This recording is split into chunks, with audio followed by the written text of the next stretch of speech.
I've known one person who got shots because they're like super allergic. So not seasonal allergies, but also like dogs. They have dogs. They wanted dogs that bad.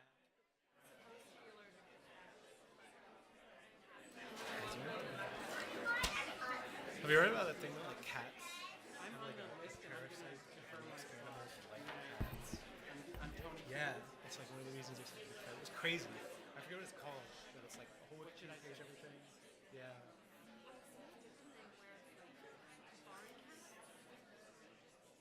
Well, there's people on the waiting list that I'd like to defer to, so I thought that would automatically happen. Is that okay? If I don't stand up, though, then it will go to that wait list. Keenan.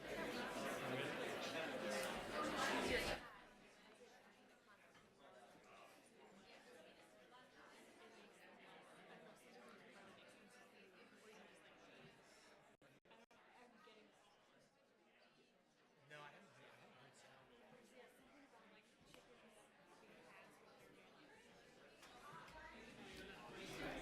Good evening, everyone. We're going to start the 6:30 general meeting. Thank you all so much for coming out. I really appreciate it. We know that it's a lot of interest in different topics tonight, but we're going to go ahead and get started. And I want to thank everyone. We didn't have a closed session, so we don't have to read ourselves out of that. And we'll begin the meeting with a moment of silence for whatever you want to reflect on, but I do want to note that one of our community mothers, Lorraine Williams, passed away last week, and Eugene and Lorraine just did incredible things for this community, so that's what I will be thinking about doing my moment of silence. So we're just going to take a few seconds for that, please.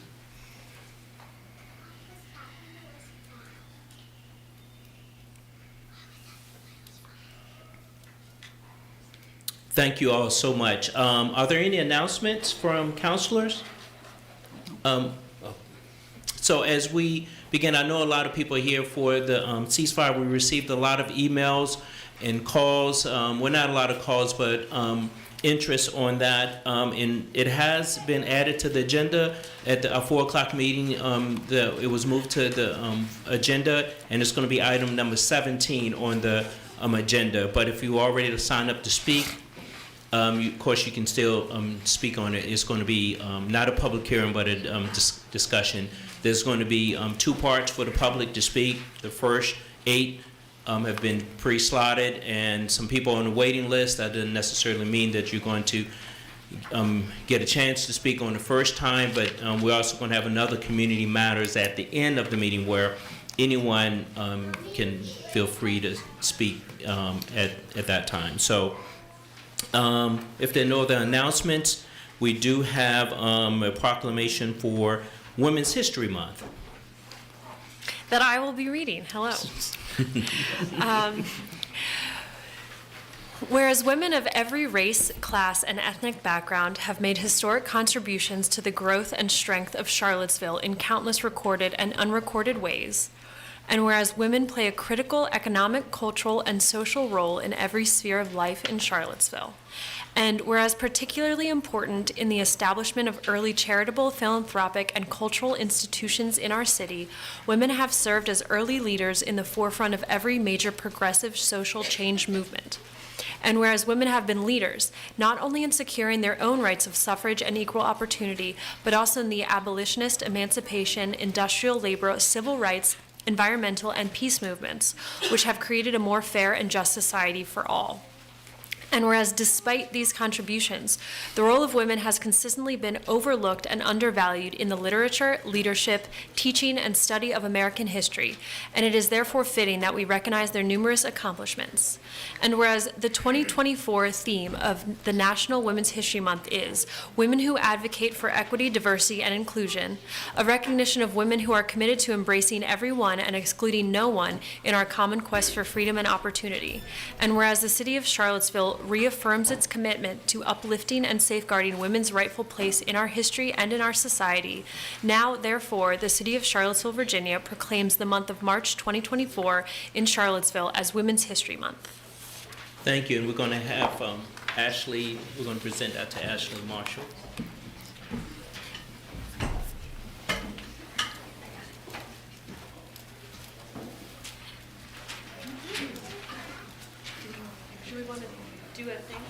If you have something to say, I didn't know if you would like a picture with our newest council member.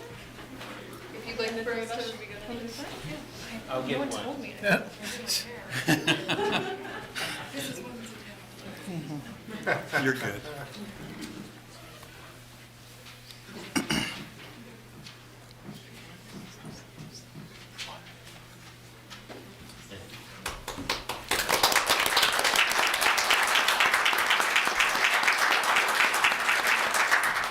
Council, it is my honor to serve you all as your Deputy City Manager for Social Equity. And in addition, I'm the immediate past chair for the Virginia Council on Women. It is critically important that when we think of social equity, we continue to remember that there is an equity between genders. Individuals who identify as female, individuals who identify as gender non-binary or transgender often earn less and have less opportunities. So I just deeply wanted to say that this is very much a part of you all showing your commitment to justice, equity, diversity, and inclusion, and we will continue to keep in mind issues like what we see occurring with women and other individuals. So thank you. Thank you so much, Ms. Marshall. Thank you.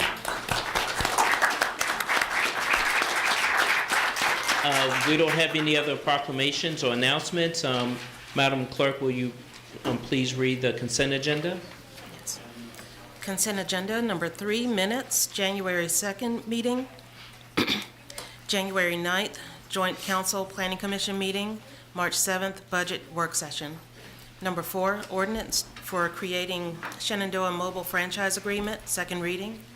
5, resolution to appropriate USDA Forest Service Urban and Community Forestry Inflation Reduction Grant for Charlottesville Urban Forest Management Planning, $150,000. One of 2 readings. 6, resolution appropriating funding in the amount of $21,458 to be received from the Library of Virginia Circuit Court Records Preservation Grant Review Board. One of 2 readings. 7, ordinance amending the Charlottesville Code of Ordinances, Section 2-98B, to increase the appropriation amount requiring 2 readings from $1,001 to $5,000. One of 2 readings. Number 8 has been postponed. Number 9, resolution for refund of business tangible personal property tax payment. Thank you. So we'll now take comments for items only listed on the consent agenda. Are there any public comments on any of those 8 items that Madam Clerk just read? If not, is there a motion to approve the consent agenda? So moved. Second. Been moved and properly second. No further comments. Can we please cast your vote? The motion passes 5-0 to adopt the consent agenda items. So, City Manager report, Mr. Sanders. If I could ask everyone, please slide over as far as you can, just so that you can make the remaining seats available so that folks that are standing up can take a seat.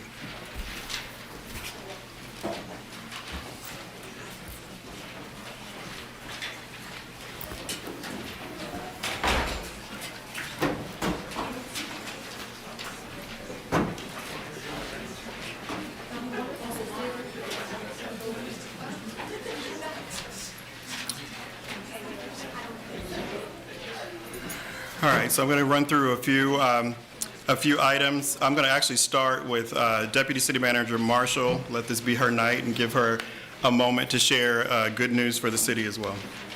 Thank you so much, City Council, City Manager, as well as members of our community who have joined us.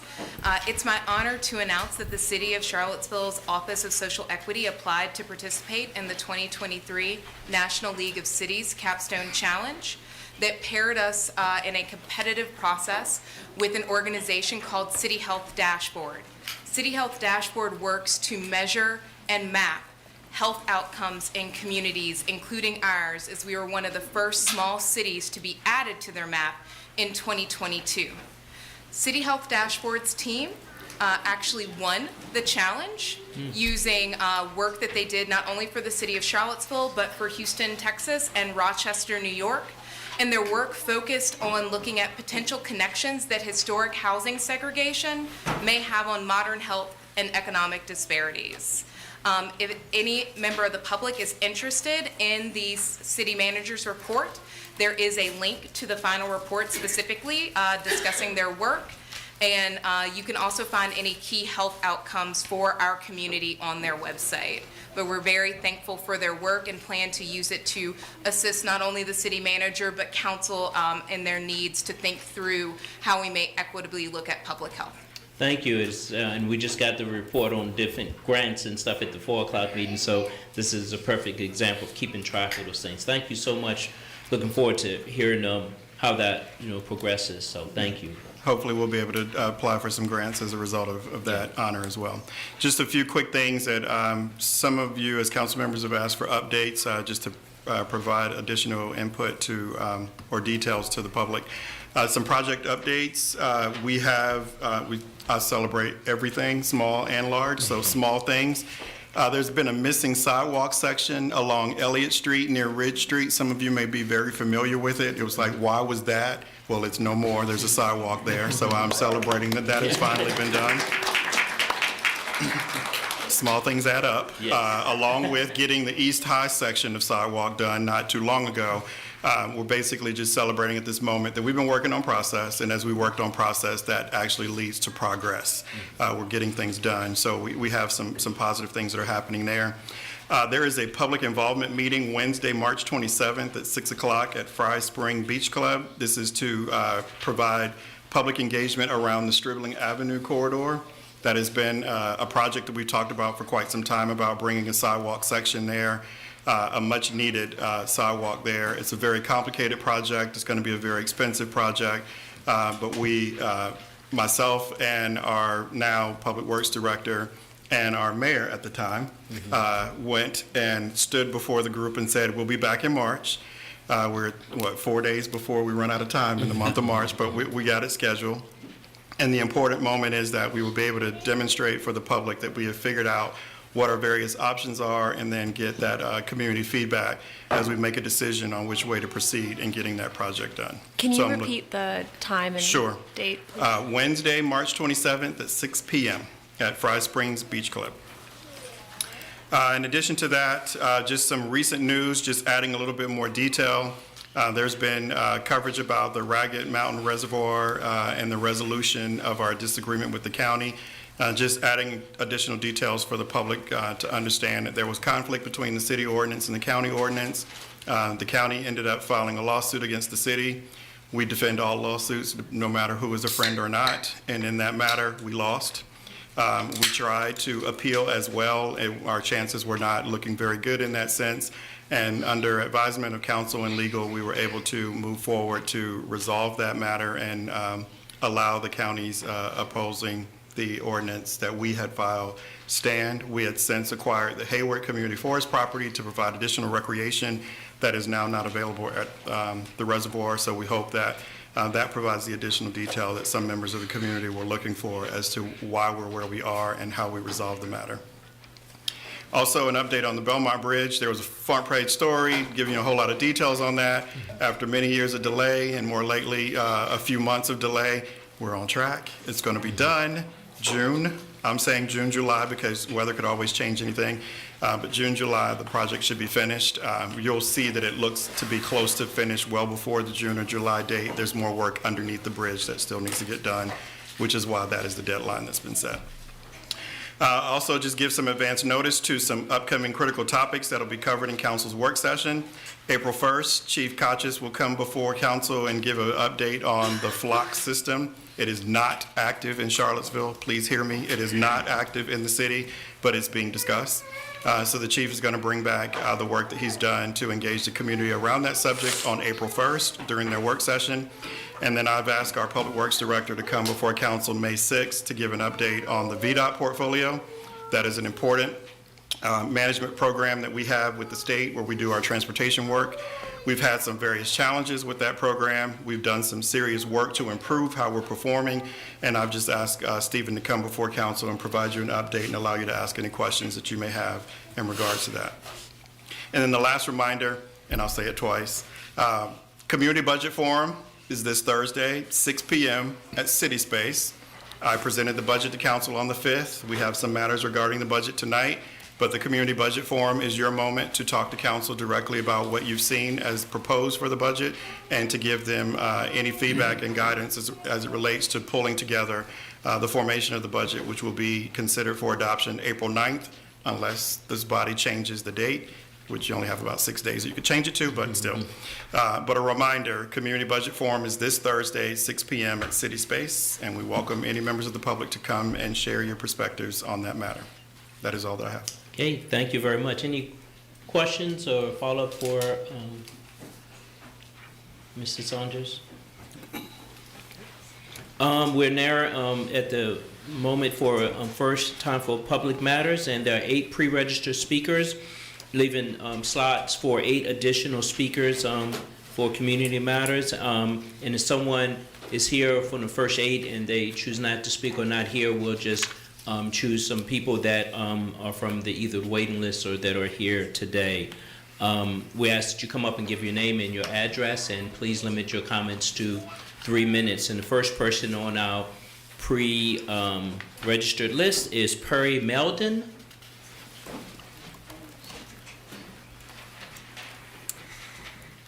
Hello, my name is Perry Meldon, and I am a Jewish resident of the Woolen Mills neighborhood, 210 Mead Ave. I came to Charlottesville over 10 years ago to live with and care for people with intellectual and physical disabilities. I myself live with disabling conditions.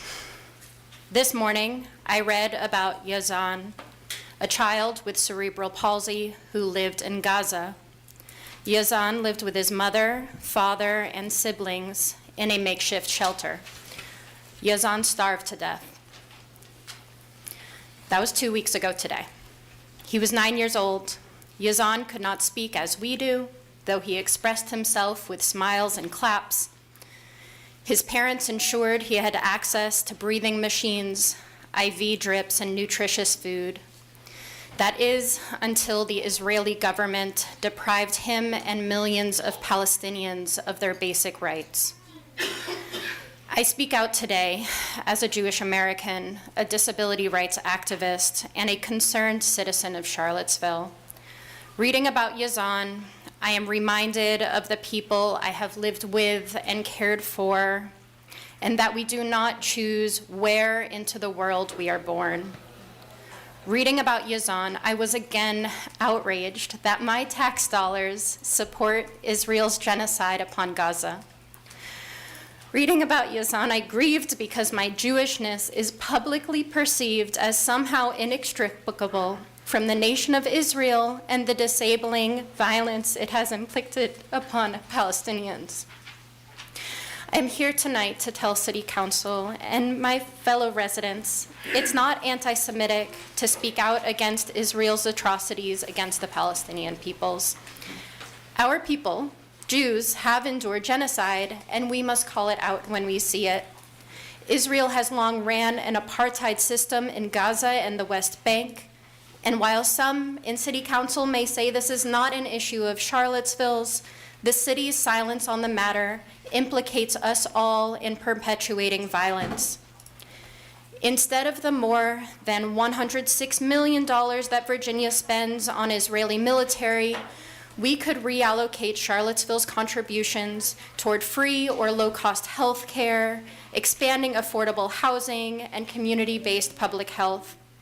In passing a ceasefire resolution, the city of Charlottesville signals to the U.S. federal government that we demand that Palestinian families like Yazan's deserves the same access to medical resources and right to well-being to which we here in Charlottesville strive to provide our neighbors.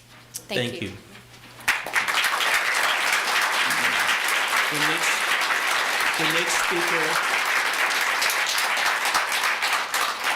The next speaker is Tessa Farmer. Hello, I'm Tessa Farmer. I received my time to speak today. Okay. The next speaker is Jonathan Katz.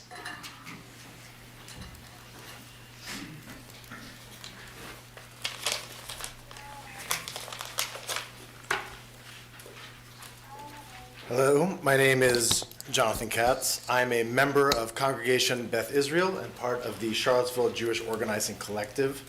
I have also lived in and reported from Israel and Palestine as an Associated Press correspondent, but I'm speaking today as a father, a human being, and a Jew who is proud to be part of this community. In October of 2023, just a few weeks after the Hamas-led attack on Israel, a reporter asked White House Press Secretary Karine Jean-Pierre if President Biden considered critics of Israel's war on Gaza extremists. Jean-Pierre invoked this city, Charlottesville. She reminded the reporters that President Biden decided to run for president in response to the neo-Nazi attack that happened here in August 2017. Jean-Pierre meant her statement as a show of ongoing solidarity with the Jewish people and perhaps with this city, but her method was mistaken. American Jews have become increasingly critical of Israeli policy, growing numbers recognizing that apartheid and attacks on our Palestinian brothers and sisters make no one safer. The horrific toll of Israel's war since October 7th has exceeded our worst fears. Over 31,000 Palestinians are dead, 73,000 wounded, and 1.1 million facing what the UN has described as catastrophic food insecurity. At least 13,000 of the dead are Palestinian children. The International Court of Justice has ruled that these conditions may be plausibly deemed genocide. And Israel is carrying out these actions with the support of the U.S. government, which provides the Israeli military with over $3 billion a year, paid for by our tax dollars. Polls accordingly show that over half of American Jews now favor a ceasefire in Gaza, with even stronger numbers among Jewish Democrats. Hundreds of American rabbis, including the leader of my congregation, CBI, recently signed a petition to President Biden calling for a ceasefire. I'm here to encourage this council to add Charlottesville's name to the list of over 50 U.S. cities calling for a ceasefire in Gaza. Well over 1,200 residents of Charlottesville and Albemarle County, including former elected leaders, your colleagues, have signed a petition asking you to do the same. This should be a call for an immediate and sustained ceasefire with the goal of ending U.S. support for Israeli impunity and demanding that the billions be spent on greater needs here at home. Now, I know that some of you feel that this is not what you were put on council to do. You're not foreign policy experts. You have other business to attend to, and that's important. But it does not take an expert in foreign policy to say that the killing and starvation of tens of thousands of people, including 13,000 children, is wrong. It requires a local expert to see that this war is worsening hatred of Muslims and Jews alike and straining ties between our communities. Passing a resolution will show that this council stands with the people of this community and will only enhance its image as a welcoming beacon for refugees from around the world. We need to make clear to all, from the White House to Jerusalem, that this war is not being waged in our name, and if you want to limit the time that council spends on it, I would encourage you to pass it tonight.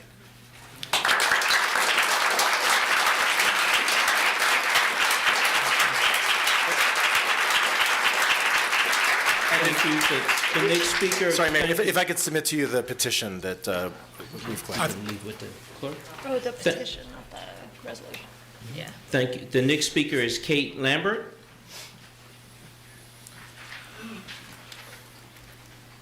Good evening, Mayor Wade and City Councilors.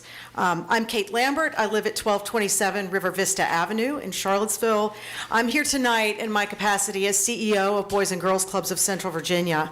I'm very pleased to be here this evening to thank you. Thank you for recommending increased funding for the Boys and Girls Clubs this coming year through the city's Vibrant Community Fund process. The city has very generously supported the Boys and Girls Club over the years. Thanks to you and so many others in the community, hundreds of young people in the city have a safe, positive, and productive place to go every day after school and all day during the summer. We're also able to offer evening and weekend programs for teens. The best news is that thanks to you and our generous community, cost is never a barrier for young people and their families to participate in our youth development program. Our membership fee is only $35 per child per year, only $15 per teen per year. And your increased support in the coming year is very timely. As you know, we continue to struggle with transportation challenges in our community. Before the pandemic, the Cherry Avenue Club was on a natural public school bus route from local elementary schools to the club after school. For the past 2 years, that transportation hasn't been an option. Fortunately, with the generous support of our public schools in the city, We have been able to provide alternative transportation to the club using ESSER funds. Those funds are not going to be available to us in the coming year. And so your increased funding is going to help us bridge that gap so that young people have access from our local elementary schools to the club after school next year. The increase from the city will also help us expand our offerings for teens. Mayor Wade and councilors, thank you so very much for believing in the club and for all the ways you invest in young people and families in Charlottesville. Thank you very much. With justice. Thank you, Kate. The next speaker is Tony Fields, but I think he's yielded his. Oh, yes, that's right. The next speaker is Martha Diaz. Hope I pronounced your last name correctly. Yes.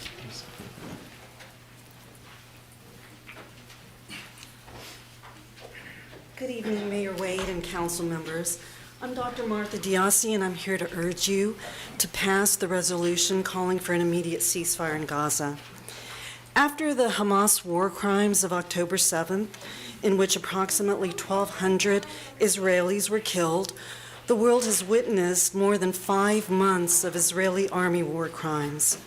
To date, more than 31,000 Palestinians have been killed, including more than 13,000 children, and many more lie dead, uncounted, under the rubble. According to the UN, during the last 5 months, Israel has killed more Palestinian children than the total number of children who have died in all conflicts worldwide over the last 4 years combined. Newborn babies, children, and elderly people are now dying of starvation, dehydration, and malnutrition. The UN says that famine is imminent in northern Gaza, where 70% of the population is experiencing catastrophic hunger. Meanwhile, Israel continues to annihilate the civilian infrastructure in Gaza, including residential buildings, roads, water filtration plants, schools, universities, churches, mosques, hospitals, cemeteries. UN experts have decried the unrelenting war on the healthcare system in Gaza. Ross Siegel, an Israeli historian and genocide expert, describes Israel's actions in Gaza as, quote, a textbook case of genocide. We in Charlottesville and Albemarle County are indirect contributors to the devastation in Gaza. Of the approximately $3.8 billion that the U.S. sends to Israel every year, more than $2.5 million come from Albemarle County. We could certainly use our tax dollars here to help our people thrive, instead of having our money used to destroy Palestinian lives. Let's do the right thing, please, and join the many other sister cities across the U.S. that have passed resolutions supporting an immediate ceasefire in Gaza. The majority of Americans want such a ceasefire. Please pass this resolution. Thank you. Thank you.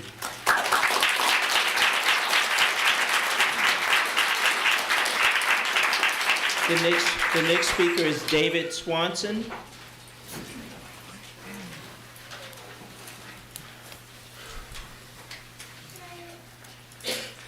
David Swanson, Gillespie Avenue. I have asked this city to pass resolutions on no war on Iran, no drones, moving money out of war, divestment from weapons and fossil fuels, demilitarization of police, and clean elections. And this city has done so, sometimes improving what we asked for, often leading the nation and inspiring other cities.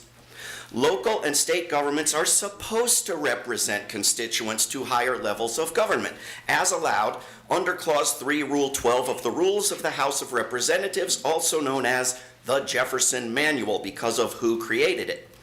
In 1967, a court in California ruled in favor of citizens' right to place a referendum on the ballot opposing a war, ruling that, quote, one of the purposes of local government is to represent its citizens before the Congress, the legislature, and the administrative agencies in matters over which the local government has no power, end quote.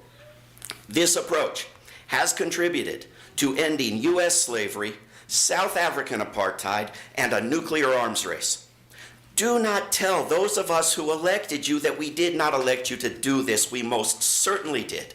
We elected you to lead on issues where the federal government is opposing the passionate will of most of this country, not to shamefully go silent, as dozens of other localities act first. We have all been raised to believe that genocide is the worst thing there is, and that silence is betrayal. Tonight we plead with you to stop betraying us, stop betraying the rule of law, stop betraying the people of Palestine. I would like to ask those who want a resolution for a ceasefire in Gaza to please stand up. We're not asking for commentary on past events. There is an urgent need for every voice to be raised to prevent an invasion of southern Gaza. The International Court of Justice has ordered Israel to cease killing and causing injury to Palestinians. The court is proceeding to try Israel for the crime of genocide. We could ask you to support an arms embargo as required by U.S. law. We're merely asking you to support a ceasefire, something everyone from President Biden on down already claim they support as well. This is not a difficult question. Do the right thing. Thank you. The next speaker is Charles Martinez.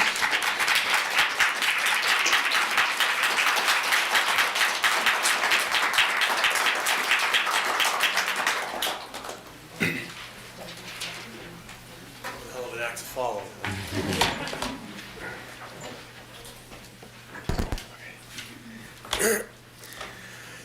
Good afternoon. My name is Charlie Martinez. This is my wife Jessica, and we live in the North Downtown area of Charlottesville. I'm grateful for the opportunity to address the council regarding how passing a resolution calling for a ceasefire in Gaza would be in the best interest of the city. For the last 6 months, the State of Israel has been conducting a bombing campaign against a captive population of 2.2 million. In that time, 31,645 people have been murdered, and over 13,200 of these are children.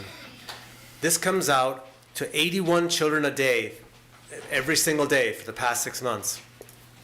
In addition, the humanitarian aid that the UN is trying to get to the starving people of Gaza is being blocked by Israel in direct violation of U.S. law. While the situation is already horrible, it is made all the worse by the fact that we are paying for it with our federal taxes. Literally, you, everyone, me, we are all paying for this, we're all paying for the murder of children.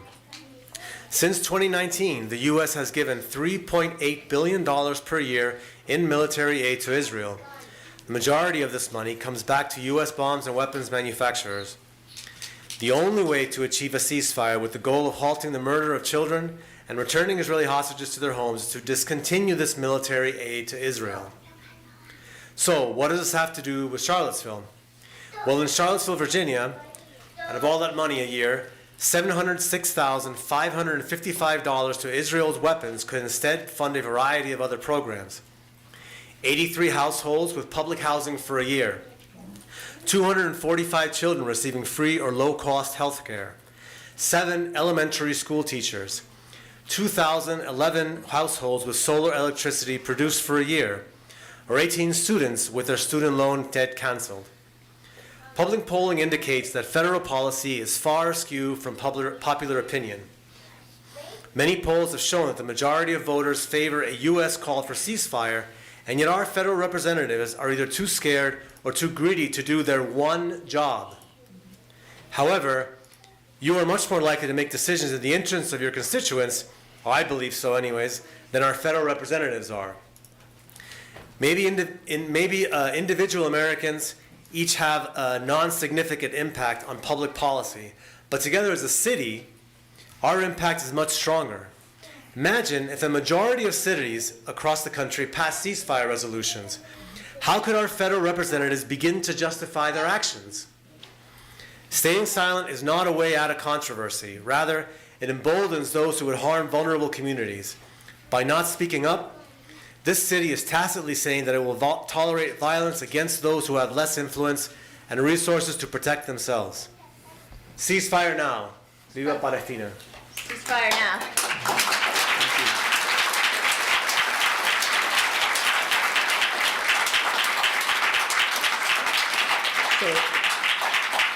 So that was the last of the pre-registered speakers. We now have slots for 10 more speakers. So if you would like to speak, just please raise your hand and I'll call you up.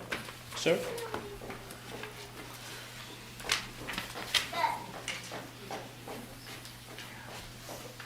Hello, I'm United States Army veteran Jared Shong. I live in Troy, Virginia.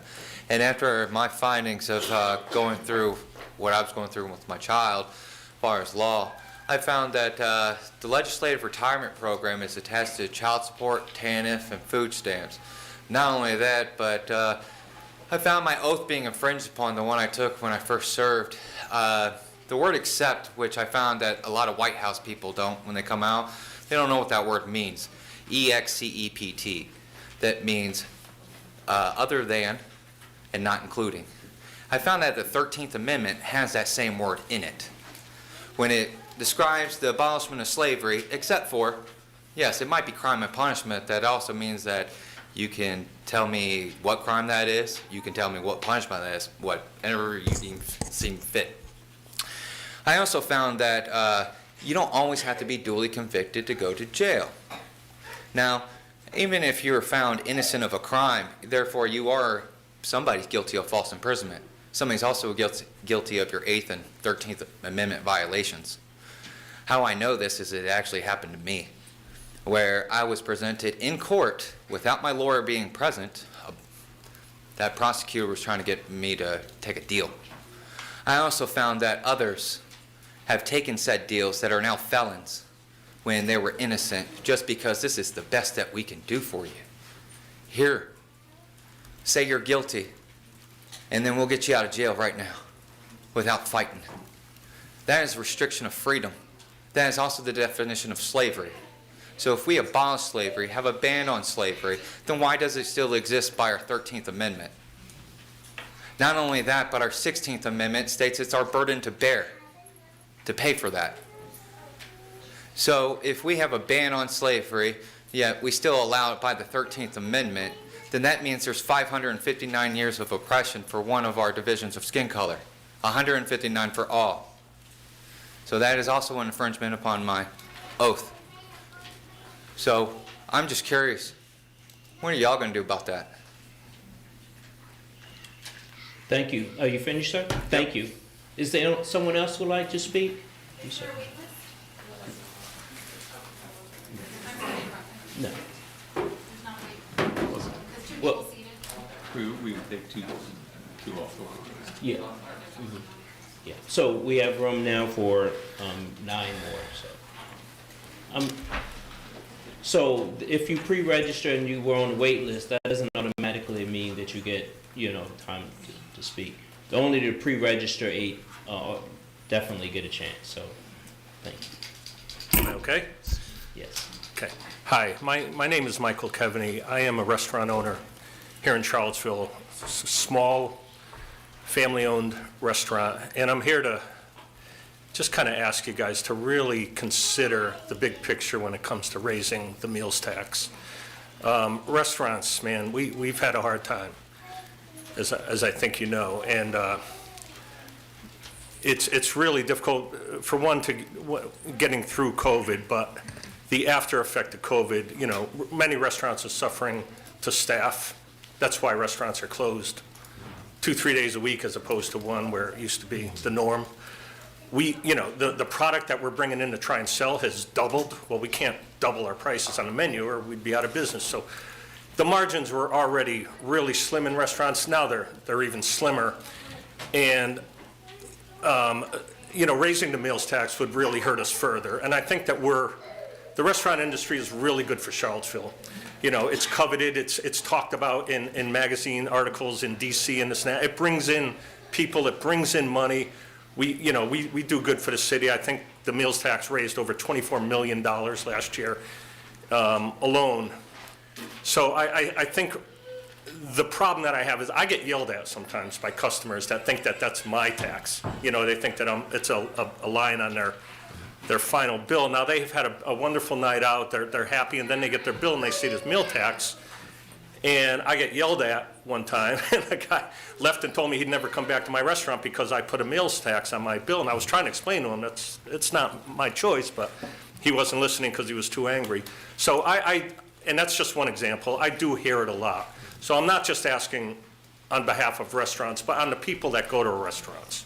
You know, a lot of them save their money for these special occasions. We're not, you know, it's not just rich people that go to restaurants. It's working class. It's the people that live and work in this community.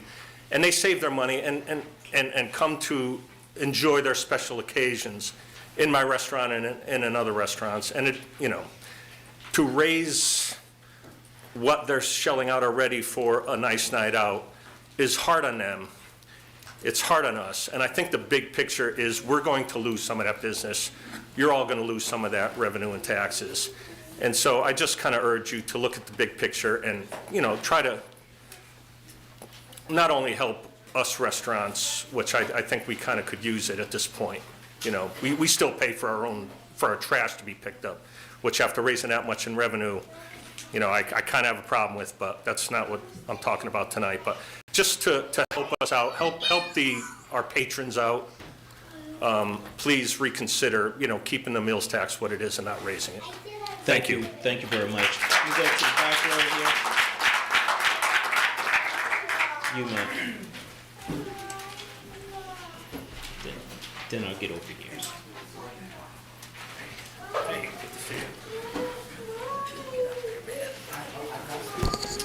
Hello. Hello. My name is Jessica.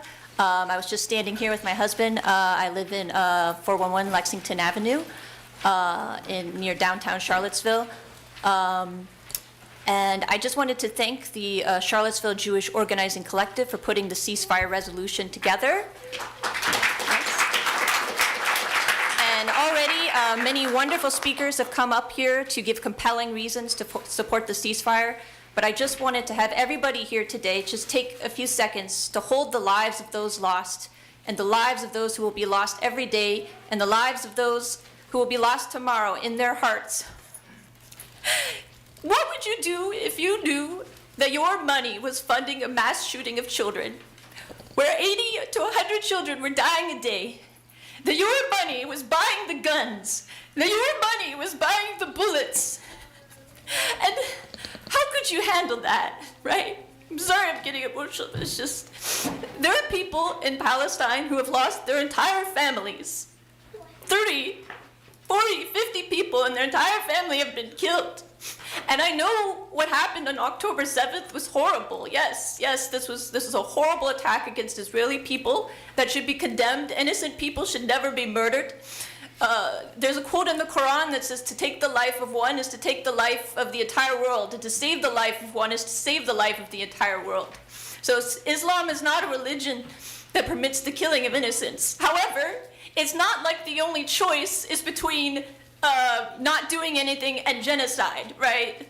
And it's a terrible irony that the word genocide was coined by Raphael Lemkin, a man who was a survivor of genocide himself. And in the Genocide Convention, it says that engaging in collective punishment, attacking an entire population that did not have anything to do with a crime, right? Children don't have anything to do with a terrorist act. Attacking an entire population like ducks in a barrel with illegal weapons such as phosphorus and cluster bombs is an international war crime, and it is genocide. And when people think of Charlottesville, they still have the stain of the tiki torches and the people who marched around saying racist slogans and anti-Semitic slogans. I say today we have a chance to rise above that reputation, to show the country and to show the world our moral courage by standing for the ceasefire resolution that the Charlottesville Jewish Organizing Collective so graciously put together. Thank you so much for listening to me today. Thank you.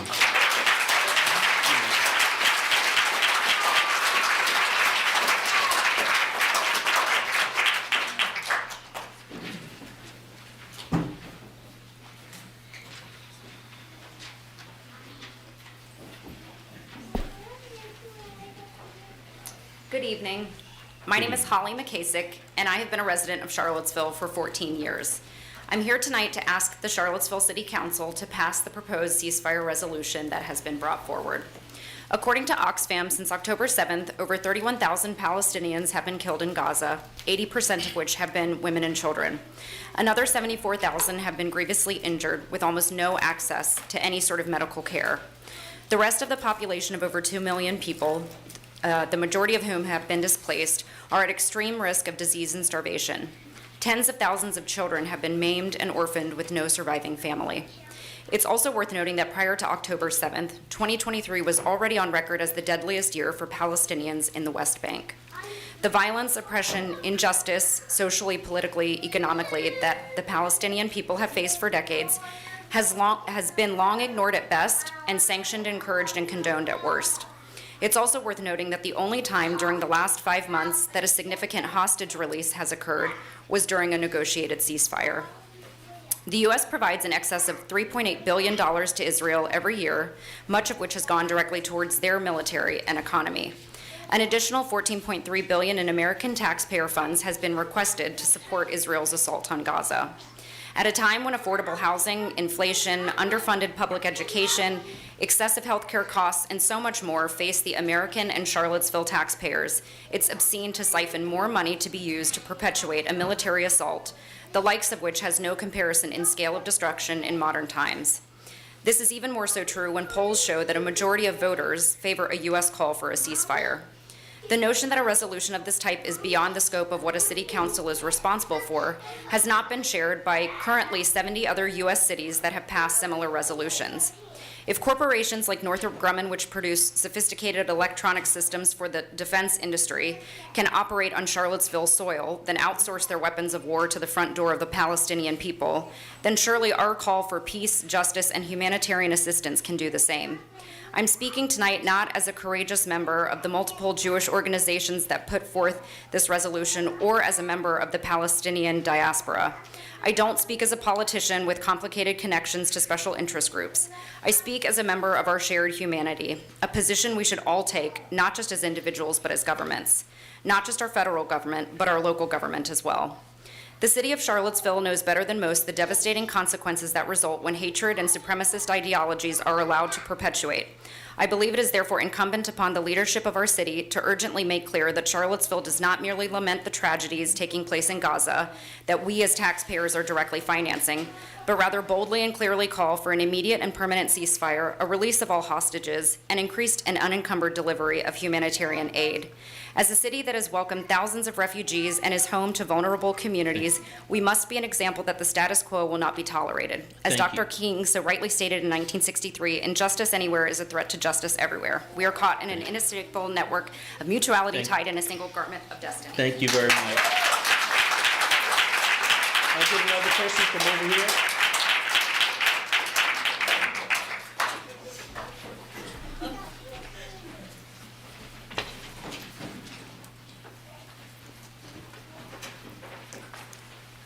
Good evening, Mayor Wade and councilors. Thank you for your time. My name is M. Gunter. I live at 114 Chelsea Drive, Apartment A, here in Charlottesville, and I'm also a student at the University of Virginia. I'm here today to voice my support for the ceasefire resolution so graciously authored by our Jewish community here in Charlottesville. In the United States, the average taxpayer provides $25.25 in military aid to Israel each year. Here in the city of Charlottesville, this approximates to $706,555 of our tax dollars being used to fund the genocide and murder of men, women, and children. The issue of taxes here makes this a matter of significant local interest, as our tax dollars are, as I stated, directly funding genocide right now, as we speak. If nothing else today can convince you of the need for the necessity of this resolution, I hope that an appeal to your campaign promises can. I have personally campaigned for 3 of you here, and while knocking on hundreds of doors and walking dozens of miles in Charlottesville, I told your constituents that you supported the students in the city of Charlottesville, the children in Charlottesville City Schools, to have better opportunities, to have access access to affordable education and appropriate education. But you cannot have good education. You cannot, no matter how good the education is, you cannot actually attain that education if you are not well fed. That $706,555 could be used to fund 447 school lunches in our K-12 schools. As a child of rural Virginia, my childhood was plagued by food insecurity, and I cannot begin to explain to you just how impossible it is to learn when you are hungry. Rather than funding the bombing of children, let's fund the feeding of our children in school so that no child has to attend school hungry.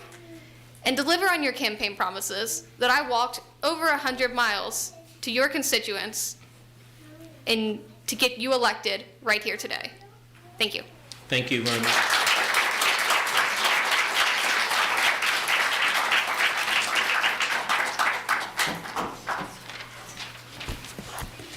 Good evening. My name is Aya Yahya. I live in the Johnson Village neighborhood. Since the beginning of the conflict on October 7th, I've been asked by counter-protesters and officials, why does it matter if we advocate for Palestine in Charlottesville or in the U.S. as a whole? You don't live there. I'm personally not from there. But if you break up any facets of your identity, you'll soon realize that the Palestinian struggle is a collective struggle. As someone who is visibly Muslim, observing Ramadan, I am able to perform my nightly prayers safely in the local mosque. For my brothers and sisters in Palestine, Israeli soldiers limit their numbers or prevent them from entering Al-Aqsa Mosque altogether. Mosques have been blown to pieces with Palestinians praying in their rubble. Qurans have been destroyed on camera for the world to see. I have the luxury of breaking my fast in a couple minutes with delicious food, while the people of Palestine have resorted to grinding animal feet for bread and eating grass. As a woman, I'm able to use any period products available to me. My sisters in Palestine have to use scraps of tents in the place of pads and tampons. Miscarriages are up 300% since the conflict began, with C-sections happening without any painkillers. A woman who's had IVF treatments for 10 years until she finally had twins lost them due to an Israeli strike. This is a feminist crisis. As an academic who relies on the knowledge of others to expand research and findings, 100 Palestinian academics have been killed since October 7th. Universities and libraries have been obliterated. A wealth of knowledge from the humanities to the sciences have been wiped out. This is an academic crisis. What parts of your identity do you hold dearly? Because rest assured, you'll find a piece of yourself with what's going on in Palestine. And finally, like everyone's already mentioned tonight, why should Charlottesville care to pass a ceasefire resolution? This doesn't concern us. But when our Congressman, Bob Good, doesn't believe that Palestine exists, it does concern us. It concerns us when he's running for re-election this year, when he's voting to send more money to Israel. Passing this ceasefire resolution with more than 12,000 signatories shows him and others that we all care about Palestine. We are all Palestinian. Thank you. Thank you very much.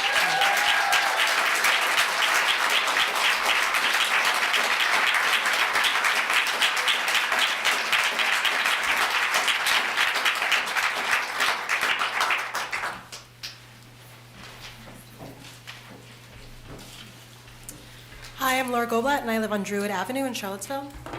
Hi, I'm Rose Bucklew, and I live here in Charlottesville. I'm a sociologist, and I'm a mother of a Charlottesville City School student. And I urge you to support the ceasefire resolution. The atrocities in Gaza are well documented, they're systematic, and they're severe by every metric.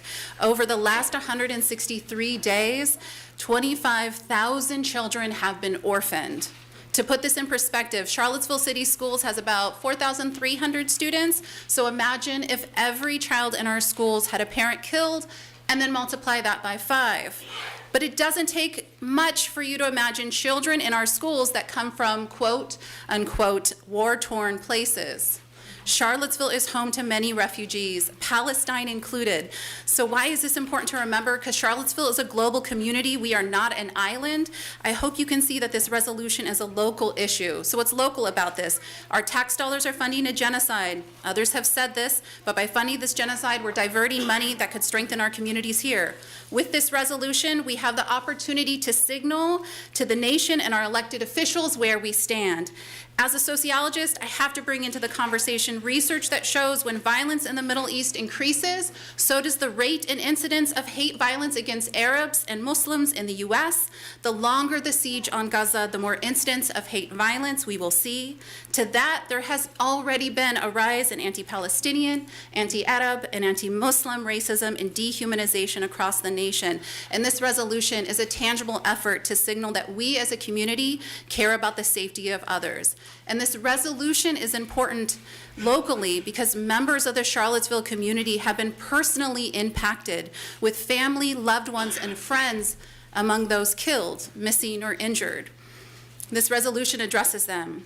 My dear friend Nadia gave me permission to share this with you. And Nadia is a proud Palestinian, and she lives and works here. And I met her when our sons were in preschool together. She has lost 14 family members in Gaza.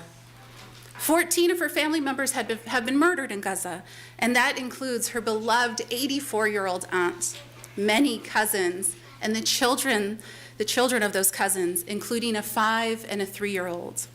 Again, I urge you to support the resolution. This issue is important and locally important. And you should take the last 40 seconds.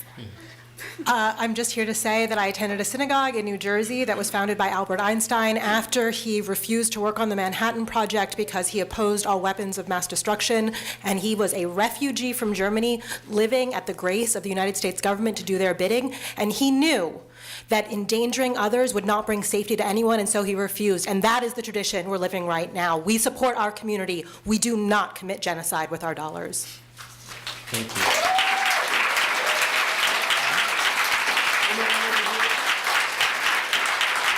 Is anyone over here? Russ? No. Well, Russ, you'll be after. Good evening, council members. My name is Sullivan McDowell. I am a resident of the city of Charlottesville at Crestmont Avenue, an alumnus of the University of Virginia, and a server at a local restaurant near the downtown mall. I also represent the Virginia Restaurant, Lodging, and Travel Association. I'm here today to urge your opposition to the proposed meals tax increase. Despite what proponents often say, data shows that it is local residents who end up paying the majority of most meals taxes. This increase will therefore hurt both the restaurateur and the diner. Last week, I had the privilege of speaking to restaurant owners, servers, and managers about this proposed increase. I received reactions that ranged from devastation to disappointment to sadness due to the inevitable loss and burden this proposed tax would bring. Many folks in the restaurant industry watched as business declined recently due to the previous increase. I want to be clear.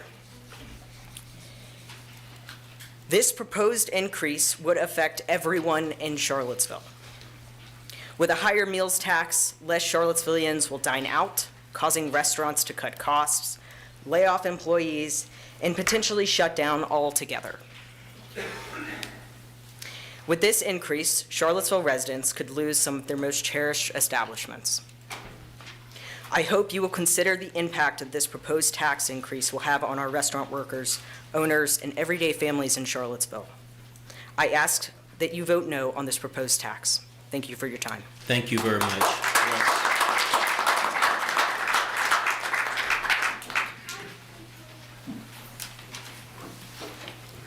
Thank you, Mayor. Members of council, I'm Russ Linden. I live on 336 Parkway Street. I think the resolution we're discussing tonight seems balanced and it seems reasonable. It cites the enormous loss of life in both Israel and Gaza. It doesn't place blame. It calls for a ceasefire by both parties. And yet I oppose this resolution. Let me tell you why. I don't understand why this city council or any city council should issue resolutions about foreign affairs. For one thing, by what criteria do we use to decide which of the many problems in our troubled world we should address? Example, for several years, countless thousands of girls and women in Sierra Leone have been raped, tortured, forced to become sexual slaves. Why aren't we talking about those atrocities? Example, Russia's vicious war against Ukraine continues, Over 30,000 Ukrainian soldiers killed, almost 20,000 Ukrainian children kidnapped, sent to Russian families thousands of miles away. Why aren't we proposing a resolution that calls for our government to take far stronger actions against Russia? For that matter, why aren't we demanding that our Congressman, Robert Good, stop opposing desperately needed aid to Ukraine? There's a host of other atrocities around our difficult world that cry out for help. If this council or any council starts debating which of these awful problems to address, I think you'll please some of us, I think you'll upset others, and unfortunately, I think you'll have no impact on these awful situations. One final point. I know that you spend a huge amount of time, thank goodness, on studying the complex problems we have here. Rezoning, density, creating more affordable housing, the budget. I admire your priorities and your values. I myself went to Israel 10 times between 2004 and 2014. I met with countless Israeli Jews and Arabs each year, and I found it utterly impossible to identify a path to peace on which these key stakeholders would agree. That was before October 7th. Moreover, diplomats from the U.S. and several Middle East countries have been working for months, as you know, to identify a ceasefire now that Israel and Hamas can accept. They have found no such way. With all of your responsibilities, I don't know how we can expect you or any local government officials to offer wise advice that would make a real difference on this incredibly important, complex matter. Thank you. Thank you. Don? Thank you, Russ.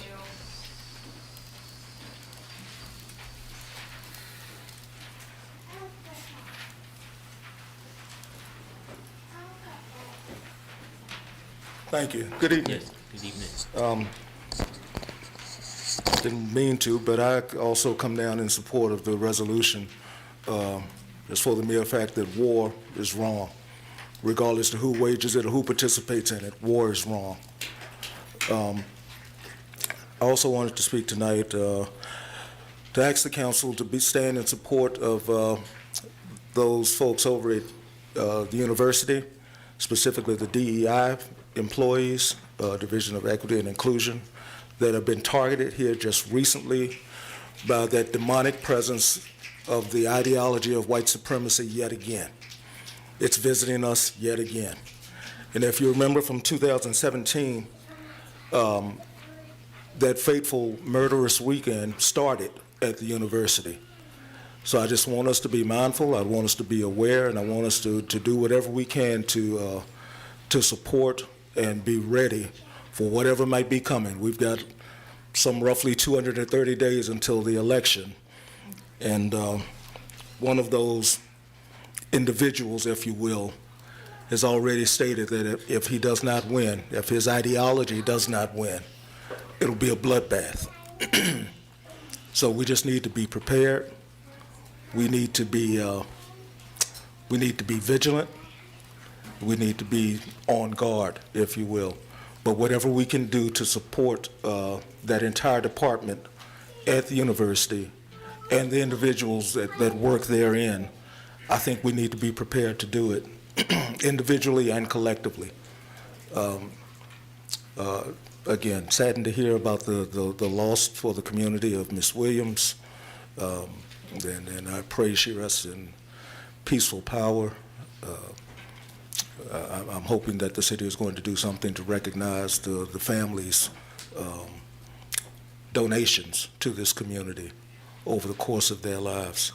And I also am still of the mindset and doing some research on what, if it's viable and responsible to rename the downtown mall the Vinegar Hill Mall.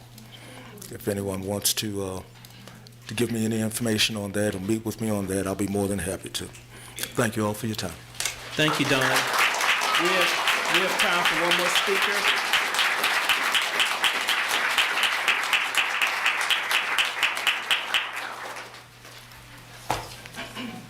Council members, my name is Jake Wiener, live at 112 Longwood Drive. I'm a resident of the city, I'm a lawyer, and I'm very proud to be Jewish.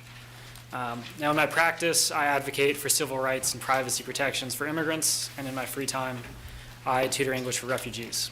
So I want to speak to you tonight, first as a lawyer, and then as a Jew, about why this council must take up a ceasefire resolution.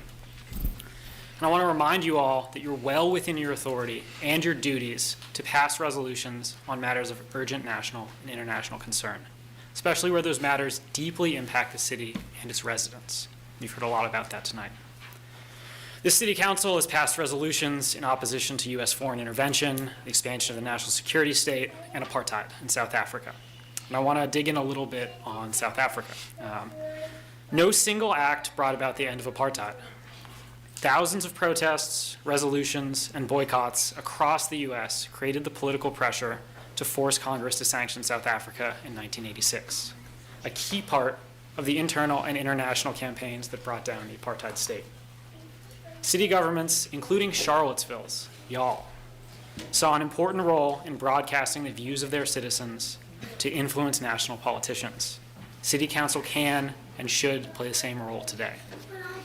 Now, as a lawyer, I want to tell you about a small but particularly horrifying part of this war: Israel's intentional and targeted destruction of land records, civil registries, historical documents, and Palestinian courts. I see the intentional destruction of evidence during this war as clear proof of the intent to commit genocide. Standing against genocide is not a partisan issue. It is a moral imperative. And we have an affirmative obligation in the U.S. to stand against it under international law. The war on Gaza has serious impacts on Charlottesville, particularly in our role as a welcoming home for refugees. I'm so proud of the way this community steps up to take in refugees from around the world who make our community life richer and more beautiful. It's a blessing that we can offer them a welcoming home in return. I see my work with refugees as an essential part of my Jewish identity. My family had been refugees for most of our history until we found a safe home in the United States. When this war ends, Charlottesville will almost certainly take in Palestinians from Gaza, and we already have some living with us now. So how can we play our part? We have to recognize and oppose violence happening right now in Gaza. I don't know how we can consider ourselves a welcoming community, a second home for refugees, unless we condemn the violence that has displaced and killed so many Palestinians. So I urge this council to act in accordance with this city's history and to express our shared community values by calling on Congress and the Biden administration for an immediate ceasefire. Thank you.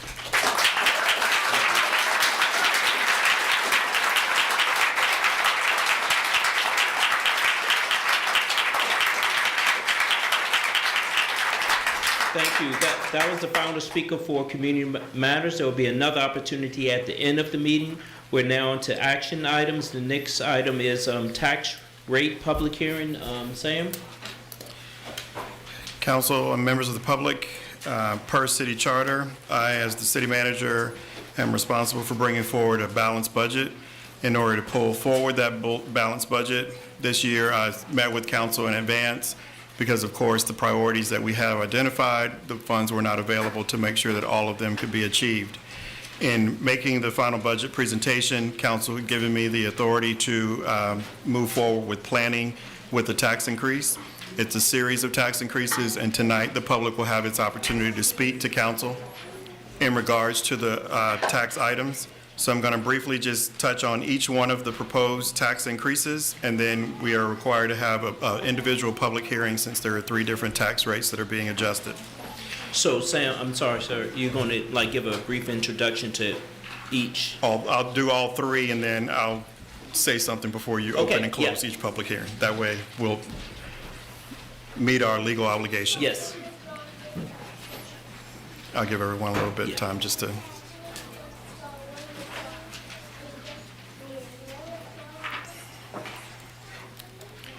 So again, there are 3 different tax increases that are proposed as a part of the FY25 budget.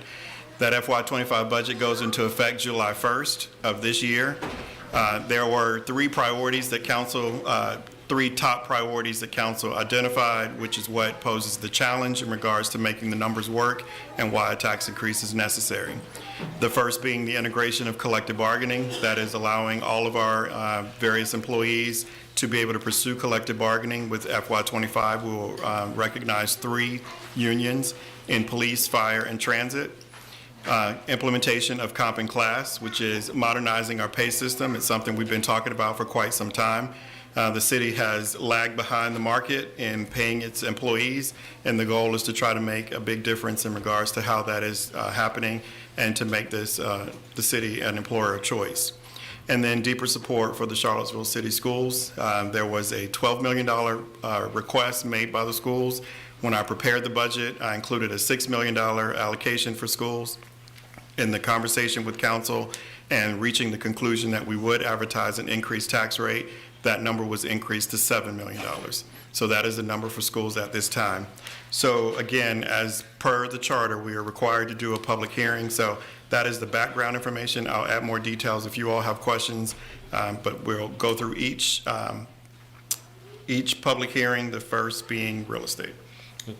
Any other clarification or questions from council at this time? And I guess I should clarify on real estate because we, with council's direction, we're advertising a 3-cent increase. So that will be going from 96 to 99 cents per $100. That is what is being advertised. The budget is based on 2 cents. So we want to make sure that that much is clear because that gives council a little flexibility. If they were to make adjustments in any of the other rates, that money would be available if they were to choose to move forward with the change to 3 cents on real estate. So I will now open the public hearing for the real estate tax increase. Is there anyone that would like to speak on that?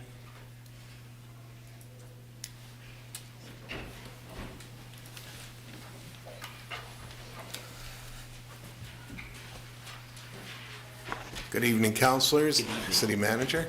Nice to see y'all. I did send you an email earlier today, so I'm not going to go into a lot of detail. Oh, I'm John Santoski, by the way, live at 2421 Sunset Road here in the city. And I did send you an email earlier today, so you can read that at your leisure. Part of the reason I came down was, as we were talking about, and it's nice to hear the city manager talk about you folks setting the priorities for the city. And while we know that there's many, many priorities, what I find just kind of ironic is that as the executive director for the Arc of the Piedmont, we have many priorities as well, and our board sets those. However, I don't have the luxury to go to the state of Virginia and say, geez, my board of directors said these are the priorities that we should have, and I'm going to go ahead and raise the amount of money that we charge you for all of our services. First of all, we can't do that.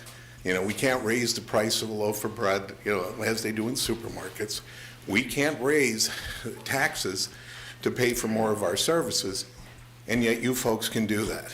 So I think that as representatives of the whole community, we can't always do everything that we want to do. You know, I've often stood here and asked for more money for schools and for other sorts of services in the city.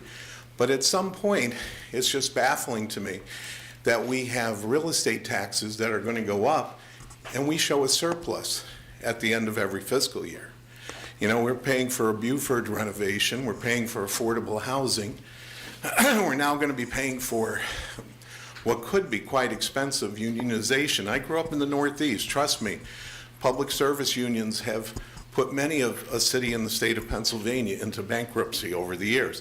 Not saying that's not a good thing, but you city councilors won't be here when that starts to happen 10 or 15 years down the road, so be very, very careful. So what I ask is, try to work within your budget. Try to take the monies that we do have, the surpluses that we do have, and make it work. You know, it's not just an endless supply of dollars and cents that are coming into the city's coffers. You might think it could be that way, but really it should be, what are our priorities, what can we afford, and what can the citizens afford? You know, these increases in real estate taxes are going to be passed on to the homeowners and to the renters and to the businesses and everyone else in our community. So be careful, be thoughtful, be practical, you know, but at the same time, remember, you know, who we all are sitting here in the audience and trying to support what we do in this wonderful city. Thank you. Thank you, sir.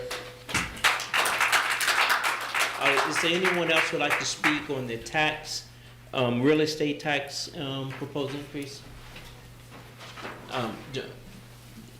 Jeff, and then you next, sir. Hello, my name is Dr. Emily Yen. I'm a Charlottesville resident residing at 506 Ridge Street. I'm speaking in favor of this tax increase. It's imperative that we have the revenue in order to provide the services that that are listed as priorities, particularly public education. The cost, teachers, which will be entering, many of them can't live in the city, and so the moral and just as well as practical way is to pay them enough, which obviously can't be, which will cost money. And one of the key ways that in order to make this a reality is by raising real estate taxes, which compared to most places or many places in the country are relatively low, especially when you're looking at our neighbors in Maryland. And so I think it would be great to raise this modest increase in revenue in order to make sure that all children have the opportunity to get a high-quality education. Thank you. Thank you. Jeff?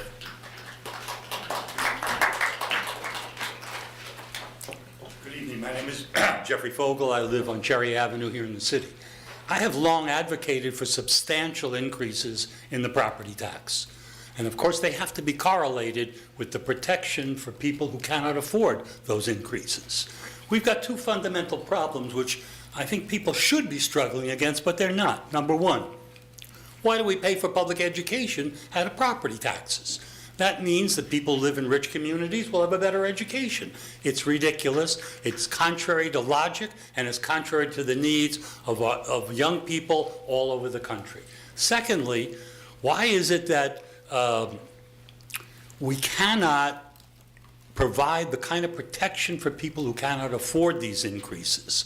Some of it I know has been limited by the legislature, but that's a very important struggle to expand the base amount of income that's allowed for this program and to expand the base amount of the housing as well in order to allow more people to qualify, as well as to protect those who are renters for whom some of these taxes will be passed on. But we live in a very, very rich community. And the shame is that property taxes cannot be made progressive the way income taxes are, so that people in relative stratas of our society pay their fair share, as the President of the United States said during his speech in the State of the Union. So we need to struggle against property taxes as a base for educational monies, and we need to struggle to make sure that people are protected against those kinds of increases that will affect their ability to live in our city. Other than that, we need the money. As people have already suggested, we need the money for education, and we have not given up on the struggle for affordable housing in the city. Some years ago, it was projected that we needed 4,000 units. Incredible things are being done. Habitat, the Piedmont Housing Alliance, and the Charlottesville Redevelopment Housing Authority.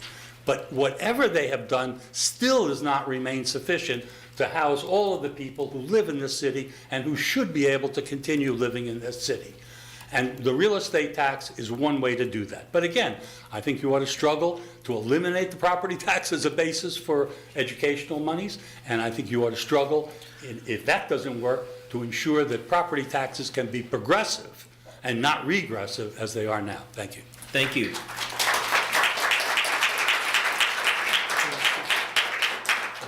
Other speakers for the real estate tax increase?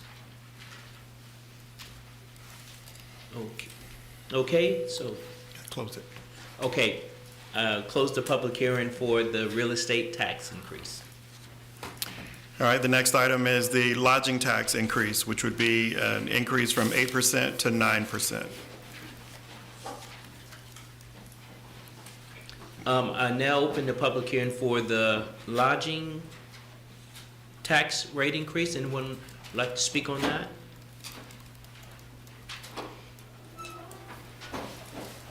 Okay, there being no hands I see raised, I close the public hearing for the lodging tax rate increase. And the last item is the meals tax, which would be an increase from 6.5% to 7.5%. open a public hearing for the meal rate tax rate increase. Anyone like to?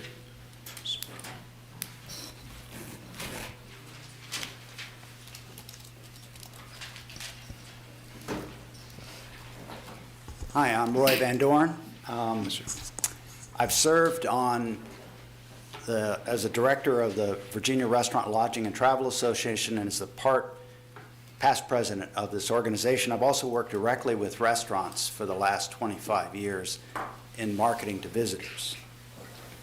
According to the National Restaurant Association, the average independent table service restaurant has a net profit to the entrepreneur of between 3% and 5%. I think Kevin mentioned, he said that it's tight, it's getting tighter. Yet the city now proposes to tax the revenue of every restaurant customer at a rate of 7.5%. That means the city, in most cases, will derive more revenue from the operations of restaurants than most of the independent table service restaurants that the entrepreneurs, they themselves receive. If the net profit is 3 to 5% and you're charging 7.5%, you are receiving more funds from the entire operation than they are. Yet the restaurateur has to manage the challenge of escalating food costs, staffing, insurance, rent, and you name it, it's all gone up. Many times the restaurateur has to pledge their home to keep their restaurant going. And yet the city now proposes to endanger the viability of their restaurant by perpetually escalating taxes on their customers. That's 3 increases over 4 years. As proposed, the 7.5% tax rate represents that 25% tax rate increase, but remarkably, it would increase the tax receipts by over 100% over the last 4 years. 4 years ago, it was $11 million, and with this proposal, it's $23 million. It seems to me that the city has forgotten that restaurants suffered more damage than any other business group from COVID and its related mandated shutdowns. Now, post-COVID, still unstaffed and burdened with inflation, the city continues to ask restaurateurs and their customers to pay more. For many of us, I think as Kevin mentioned, one joy of living in the area is our culture of independent restaurants, particularly table service restaurants. The variety and vitality of a community is a source of pride. Yet I ask the question one more time, is it fair that the city receives more revenue from the operation of restaurants than the restaurateur himself? Thank you. Thank you.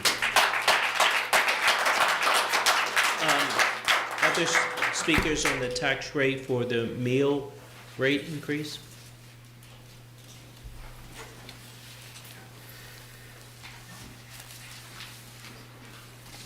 Good evening, Mayor Wade and councilors. My name is Russ Kronberg, and I manage several hospitality assets for the University of Virginia Foundation in the city as well as in the county. And I can't say any more than what Roy and some of the other folks about the meals tax have already, so I'm not going to repeat. But I just want y'all to think, I know and I applaud you for the many things that you're trying to accomplish. They're all really good, and I understand from managing operations how Sam has to balance the budget, right? He doesn't have endless money. Money doesn't grow on trees for him either. So, in our industry, both in the hotels and in the restaurants, we understand that you need our tax base, you need the lodging, you need the meals.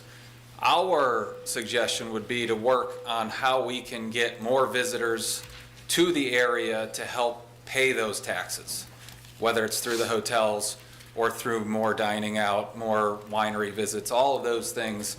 Let's work on getting volume to Charlottesville, not just raising it. I think that's a little short-sighted. I think we need to do it through volume, get more people here to help pay for those taxes so that you have more tax dollars to do more things with. It's not about just this 1% now. It's about getting more people here that can help us raise those total tax base funds, whether it's through lodging or through meals. So, thank you. Thank you very much. Are there other speakers for the meal rate increase, meal tax rate increase? Okay, being none, I will now close the public hearing for the meal tax rate increase. The next item we have on the agenda is a public hearing and resolution for the lease and renewal of the communication equipment at Market Street Garage.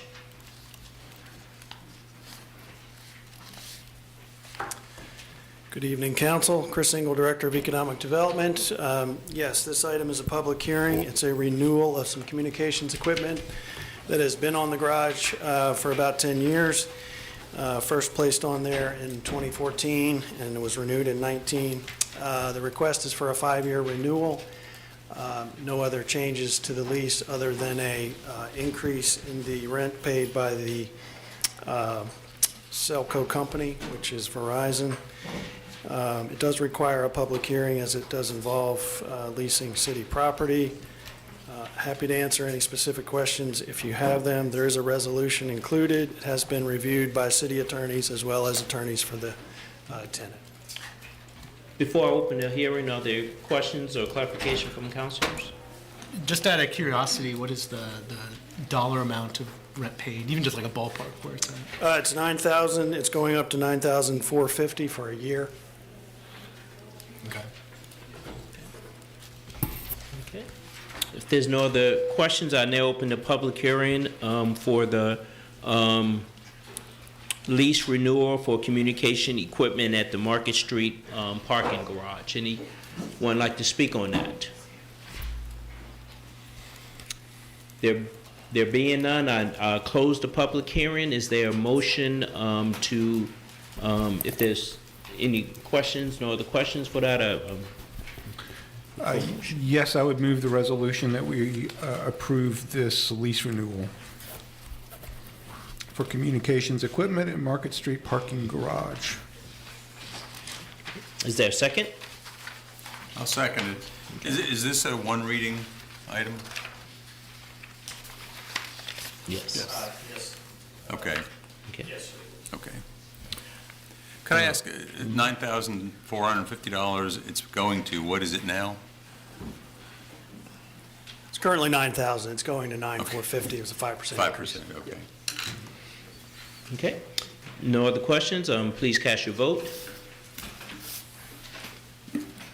The motion passes 5-0. Thank you. The next item on the agenda is a public hearing and resolution to approve the New Hill Development Corporation's Beacon Commercial Kitchen Infrastructure Enhancement Project as a minor amendment to the CDBG Action Grant Program for the year 23-24 in the amount of $89,896.51. Anthony Warren is going to give a...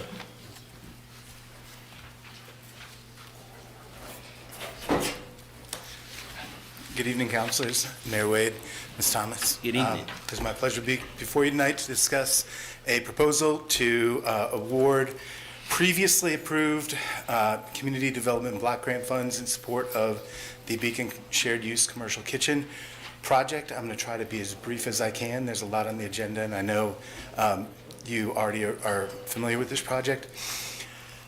The proposal before you is to fund this development of the first large-scale commercial kitchen between Richmond and Roanoke, as best I can tell from the public research I've done. By way of background, the Community Development Program is based on funds that are awarded to the city by the U.S. Department of Housing and Urban Development. Each year, we are notified of the funds that we're to receive. We make them publicly available through a competitive application process. Applications are received, then they're reviewed by the volunteer members of the Community Development Task Force, who then make funding recommendations based on those evaluations, trying to maximize the impact of the money.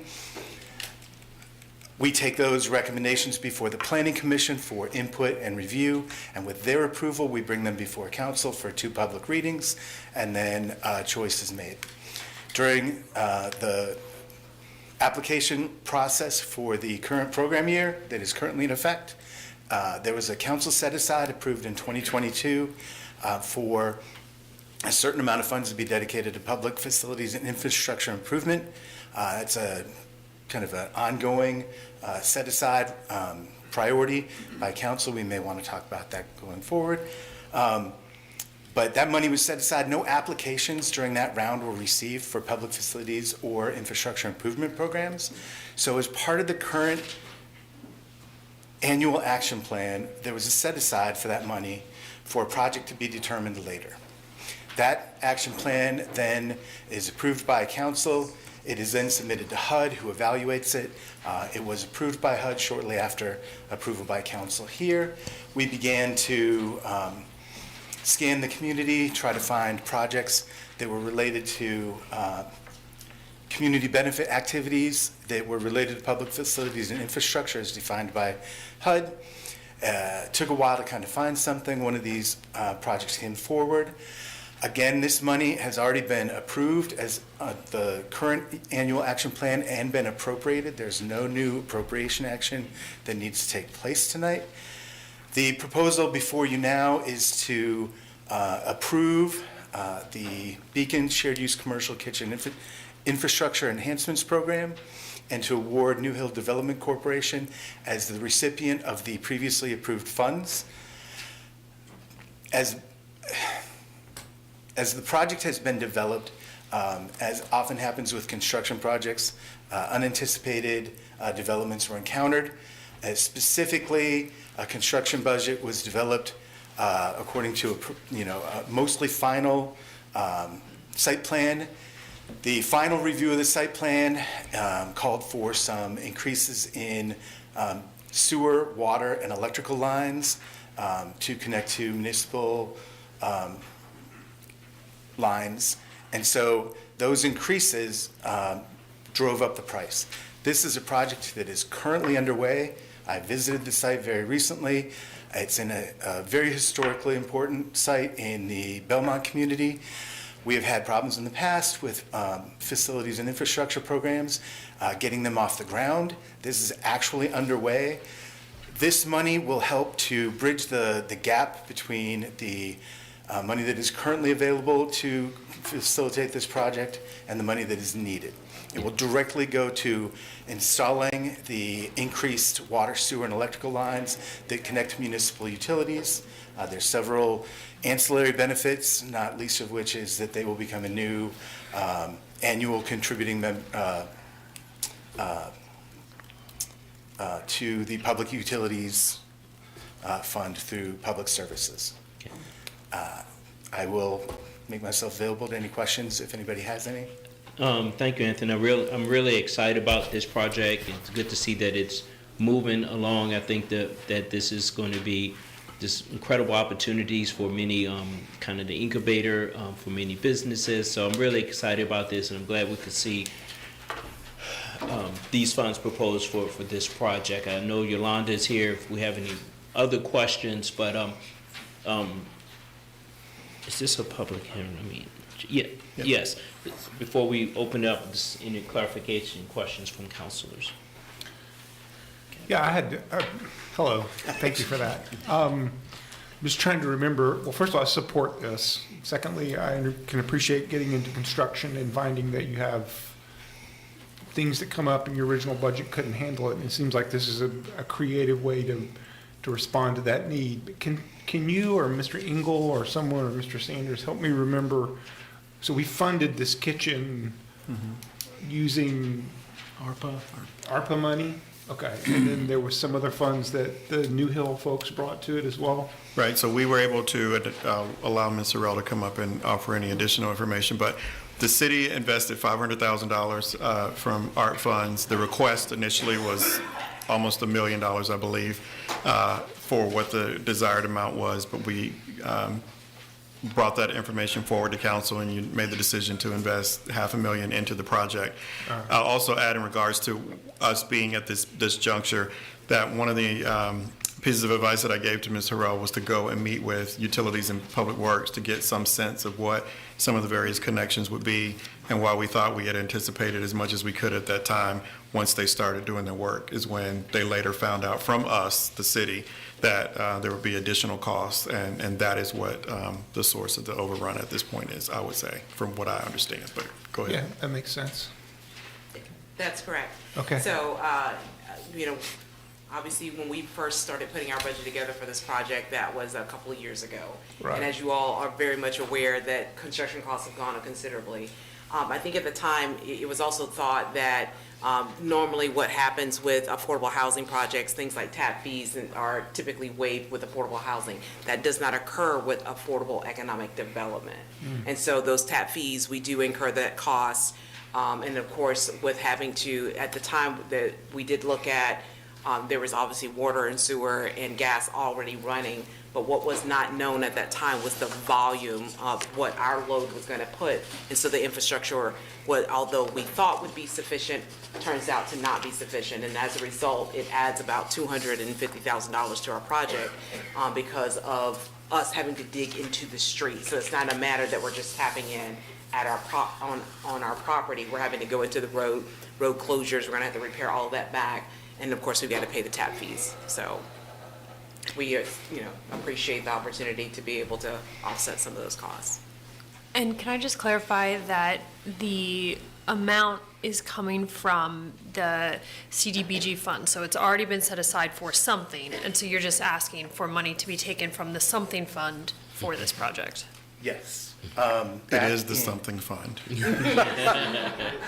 Back in June of 2023, council approved the annual action plan for CDBG, and in there was a funded program, and it specifically says council priority public and facilities and infrastructure improvements, TBD. Okay. This is a TBD, and a piece that I left out was that in the development of this proposal, in discussing all the issues that arose, I consulted with our program coordinator with HUD in Richmond, just to confirm that this is an eligible activity, that's a permissible use for the funds. I've received written confirmation that it is and it does, and then we brought it forth tonight before you. I have just two quick questions, really more out of curiosity. One, were there any other projects that were identified that you felt like could have actually been implemented on time that fit in this category? And then the second is, I know I walk by there often, I see that work is underway. Is there kind of like an estimated timeline or hoped for timeline of when things may be completed there? Completed by August. Okay. Yeah, and when I was there, the work is, they were cutting concrete. The general contractor explained to me that they have to go farther than they had anticipated because they have to move the line a little bit, which increases the length, which further adds the cost. To take your first part, yes, there were interesting proposals out there to be considered. None of them had approved site plans or were even close to submitting a site plan or the permitting, and given historical developments, it was decided not to encourage those morally, and I've provided some technical assistance to some of them, but this was the only one that was even more than shovel-ready, like it's actually underway right now. Understood and appreciate it. I know the timeliness of spending these funds is a huge concern for the city, so thank you. And I guess we had whatever conversations we could have internally in terms of minimizing costs on the utility side and. Okay. Yes. Okay. I mean, we don't waive fees, so it was pay 'em. Any other questions? If not, I will open the public hearing for this new here development, the use of the CDBG funds for this use. So I now open the public hearing. Would anyone like to speak on this? Okay, I'll close the public hearing, and If there are no other questions on it, please cast your vote. Well, do you need a motion first? Yes. Okay. Thank you. No worries. I move the resolution to approve the New Hill Development Corporation's Beacon Commercial Kitchen Infrastructure Enhancements Project as a minor amendment to the CDBG Action Plan. Wow. Yeah. For program year 2023 to 2024 in the amount of $89,896.51. Thank you. Second. Second. Now we can cast our vote. So Taylor, you have another project to add to your list. Thank you. The next item is is for the ordinance adopting the One Rock telecommunication franchise agreement. Good evening, Mr. Mayor, members of council. Jay Stroman, City Attorney, presenting you a proposed ordinance to adopt the WANRock Telecommunications Franchise Agreement. This is an important project designed to increase both internet accessibility and internet speed for the Charlottesville Public Schools. The ordinance that you have before you tonight, I'm pleased to report, contains all of the provisions that the city seeks in a franchise, and WANRock has agreed to those. In addition, they have agreed to the safeguards that are necessary when operating within the city public rights-of-way. I would mention one other thing for council's consideration. This matter is on a very tight deadline, and so council may wish to consider in approving the franchise, invoking City Code Section 2-97 if 4/5 of you are willing to approve the franchise agreement. This would dispense with a second reading. I am informed that if that is the case, that WANRock will be able to get to work immediately, and that will be helpful in completing this project within the time requested by the Charlottesville Public Schools. I'll be happy to answer any questions. Mr. Strom, let me ask you one thing. I'm looking at the agenda, and the agenda doesn't say 2 readings. I apologize, Councilor Snook. It is an ordinance, and under your city code ordinances, general ordinances require 2 readings. That is an omission from the agenda, and I apologize for that. Okay. It was in conflict with your memo, the part of the packet, which says adoption of franchise agreement, first reading. So I just want to make sure we're on the same page. Thank you, sir. Thank you. Other clarification questions? Okay. If not, this is not a public hearing, so is there a motion to support this? Yeah, I would be happy to make that motion. Let's see here. I would move that we adopt the WANRock Telecommunications Franchise Agreement as laid out in the packet. I'll second. Second? And just as a point of clarification, would that include invoking 2-97 to approve it on first reading if 4/5 of the council approve? That would indeed, sir. And I would second it on that basis. Okay, we can cast our vote, please. Thank Okay, you. the motion passes 5-0. Thank you very much. The next item on the agenda is a resolution to award the 2020 FY24 Charlottesville Affordable Housing Fund and FY25 Housing Operations and Program Support, or HOPS. Here you go. Good evening, Hello. Mayor Reed. Excuse me. Good evening, Mayor Wade, Council.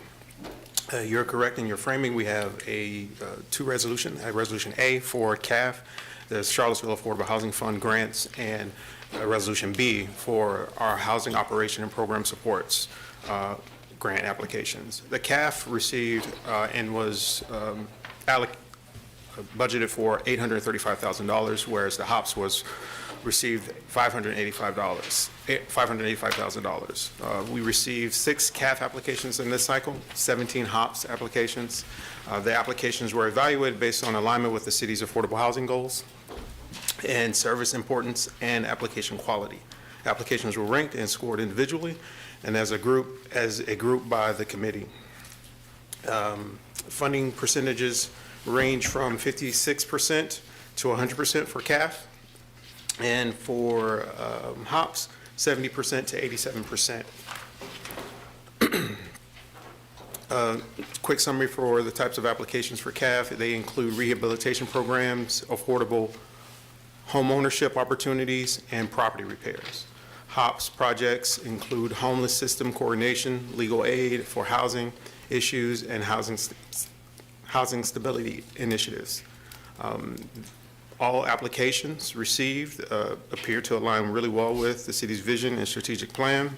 Initiatives, as I mentioned, address a myriad of housing affordability, homeless prevention, economic prosperity, mobility issues or initiatives, and all were centered around partnerships and equity. In terms of community engagement, funding allocations are consistent with recommendations of the Affordable Housing Plan, the Comprehensive Plan, and follow extensive public engagement process. In total, we had about 6 CAF meetings, all ranging for about 2 hours long. The budgetary impact is as follows. For the CAF, it's applicable to fiscal year 2024, and HOPS for fiscal year 2025.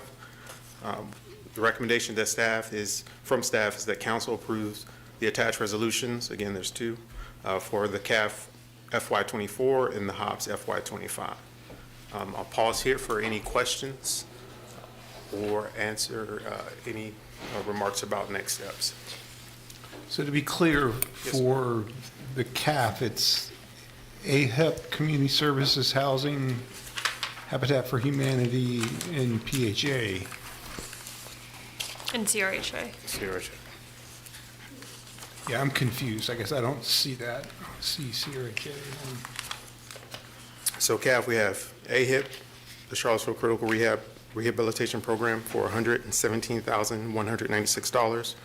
Community Service Housing Incorporated Rehabilitation Repairs and Preserve CHH Properties for an exact amount of $74,054.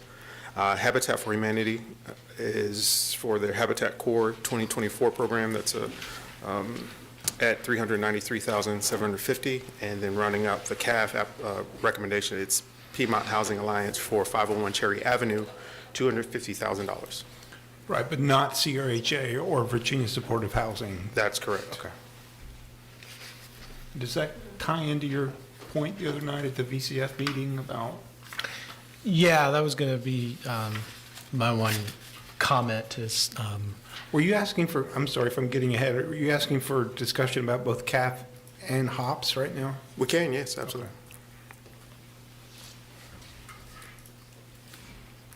I guess for HOPS, let me go down to that.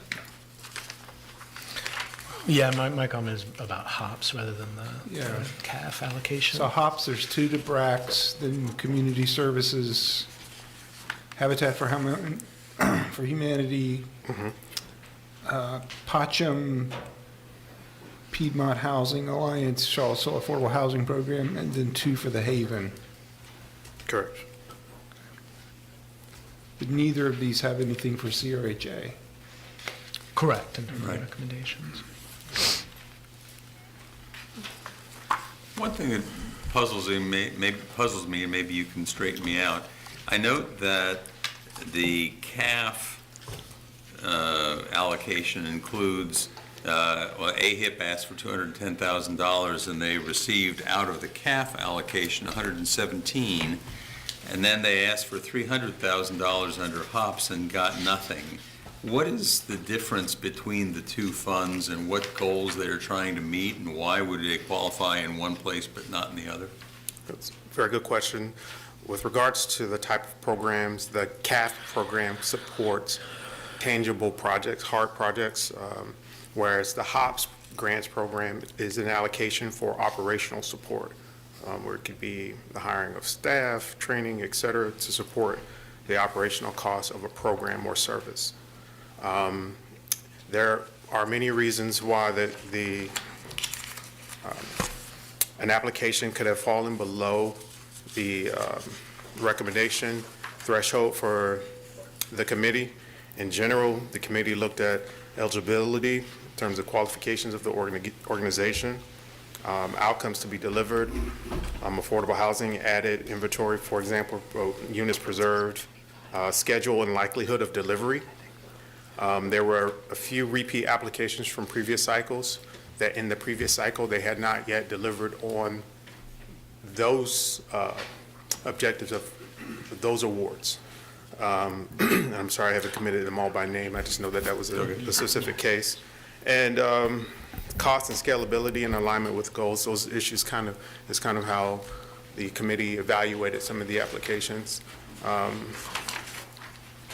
I note that the Community Services Housing, Inc. got funding under both categories. Correct. I'm just curious about why that, I mean, I don't know, I'm just curious about how the inner dynamics of this committee are working. In terms of what the committee deliberated on, there will be a secondary report that will include the minutes for the meeting, that if an applicant that was not awarded would like to kind of evaluate how the committee deliberated about their application, some of those remarks are captured in the minutes. Okay. And I note that there's roughly, I'm just ballparking now, maybe $300,000 of this money that would seem to be directed towards homelessness and to the unhoused. That's correct. Did the committee do anything to sort of think about a continuum of care, or were you just evaluating each individual project on its own merits? For recall, it was a hybrid of both. For example, there's two applications, two organizations that submitted two applications. Two of those programs are, I wouldn't call them legacy programs, but they were part of the previous cycle. And they're a continuation of those services. So there's some conversation about continuum of care did come up in that context. And then things were evaluated really on an application by application basis. Some applications, I can tell you, just for completeness, lack of clarity, or just inconsistency with budget and deliverables, or again, from previous applications or awards that they had been awarded, they had not delivered on those. So those things came up quite often in discussion. I'm just sort of wondering whether you have the ability to, either the practical ability or the procedural fashion to do this, to look at all of these projects and say, if we were to construct a continuum of care for the unhoused, here's what we would want to do. We'd want to have this function, and this function, and this function, and let's find grants that can be kind of tailored to fit each one of those functions. Is that something that's even remotely possible? I think it's possible from the context of influencing the priorities of council that get communicated to the committee in terms of funding priorities.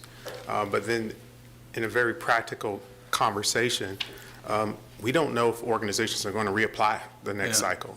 So it's really a huge lift to ask the committee to consider an ecosystem to build for, that organizations, they are faced with challenges just like private industry, as you know.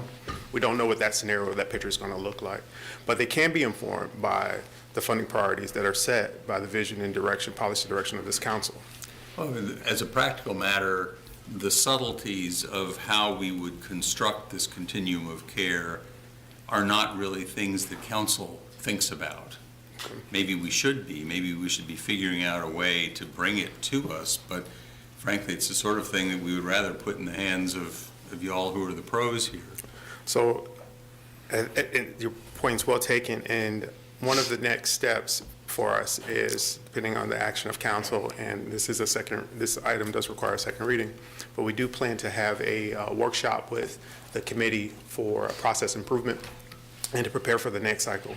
Believe it or not, come June, July, we will already be beginning to start this all over again. So that discussion and these points, I will take it immediately to the committee and see how we can inform our next cycle in preparation for meeting some of that interest. Okay, thank you. You're welcome. And just a few thoughts Well, first, I think it's very positive, as outlined in the report, that about 60% of the funding recommendations for the CAF were for 30% of area median income or below, and 94% are for 60% of area median income below, which is beyond even the recommendations of our affordable housing plan, and I think meets a request that we've heard from years from the community of how do we target as much money as possible at the lowest AMI levels. So I think that's very positive to see that, change implemented. The big thought I have is just, I know there's limited funds and there's more requests than funding available, so I'm not even saying that the decision was necessarily wrong, but I know that the Housing Authority had applied for funding for their operations, specifically resident services, through both the HOPS and the Vibrant Community Fund, and got funding through neither of those pools. And I think it just raises a bigger picture question that at some point I feel like we do have to address, which is that the city has made massive investments in the Housing Authority for capital projects. We haven't matched that with investment on staff. We know no matter what, every single year, this is an organization that's going to manage hundreds of units. We appoint their entire board. I feel like we've just got to figure out something to ensure that they're having enough investment in their staff to take on all these new capital projects and new work. And so I'm concerned about that as a bigger picture question. So aren't we doing, as part of the fundamental, the FAR staff intern program? The FAR internship program is funded, but FAR is separate from the Housing Authority, and is a separate organization. There's no real staff overlap. Got it. Yeah, I agree with you. It's strange that.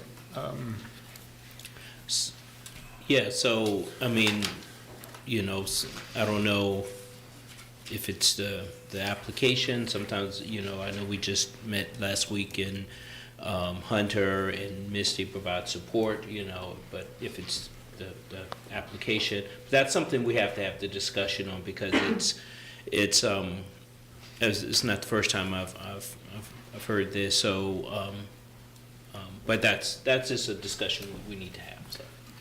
That's a very valuable point. There were a number of challenges I think each applicant had, even an organization like FAR and the Housing Authority, with regards to completeness and inconsistent information. But I will say within the process there was a mechanism where the committee went back out to those applicants and requested clarifying information. I see. So, and that information was provided. Yeah. And so with even those clarifying information, details and material, for the judgment of the committee, those applications still did not rise above the criteria for them to make the recommendation. Yeah, I mean, I appreciate that and respect that. I'm just thinking about, I guess this is a larger question about CRHA and the operational component. Yeah. Yep. Okay. So, did we want to, any other questions or comments on this? This is not a public hearing. Did we want to current a consent agenda item for April the 1st, or did we want to, another presentation? I would say for now, move it to the consent agenda, and between now and then, would we receive the information that includes like the meeting minutes? I would say move it to the consent agenda, and if anything from that information raises additional questions for us, just pull it out. Is everyone okay with moving it to the? I'm fine with it. Yes. Okay. Thank you. So we'll. And thanks to that committee or committees that did all that work. Yeah, I know it had to be a lot of effort. Did that include the HOPS as well? This. So there's both. There's two parts of the resolution. Both. Okay, I just want to be sure that we. I had a feeling I walked away too soon. Yeah. So yes, I think Resolution A is CAF, and then Resolution B is for the HOPS. Okay, But they will so- carry with the same agenda item together. The next item we have is. Right. Thank you. Okay. Jay has the next item.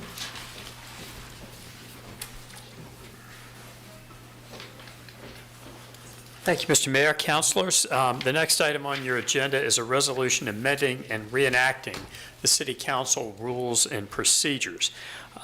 As you'll recall at your retreat last January, there were a number of issues that you discussed as to whether or not you would consider some amendments to refine and perhaps improve your rules and procedures. I have not outlined every single one. There are a few that, for purposes of this discussion, I'll simply summarize the major ones. First, the amendments remove the references to town halls and work sessions, since those meetings are already included in special meetings. Second, the amendments move the Community Matters public comment period up to before the consideration of the consent agenda. And as drafted, your rules of order and procedure would dispense with the current practice of having public comment limited to items on the consent agenda. And this is because as Community Matters being in the front of the agenda, citizens are free to comment both on matters in the consent agenda as well as action items that occur later in the agenda. Third, the amendments include a section on the roles of the various officers. It incorporates the existing language regarding the mayor's role as the presiding officer and the city attorney's role as parliamentarian, but adds language on the role of the city clerk and the city's Office of Communications. Now, with respect to the mayor's role in presiding at the meeting, there is new language that has been added prohibiting conduct which may interfere with a council meeting. Those prohibited instances of conduct include 1, the incitement of violence, 2, profanity and vulgarity, 3, personal attacks on councilors, city staff, and members of the public, and finally, behavior which intimidates others. Now, I would say for the benefit of the TV audience and for the members who are gathered here, this council has been extremely sensitive to the First Amendment rights of the people who appear before you and wish to speak on matters. However, council has also been diligent in recognizing that at times, as was the case last fall, the attempt to disrupt your meeting overcomes the First Amendment rights of those folks who appeared before you. I would also add that for all of these items that have been added, there is adequate legal authority, not adequate, good legal authority to suggest that council would be within its rights to prohibit that type of behavior. Number 5, there is a new section on public hearings reflecting council's preference at the retreat that it wishes to conduct its own public hearings on land use matters rather than conducting joint public hearings with the Planning Commission.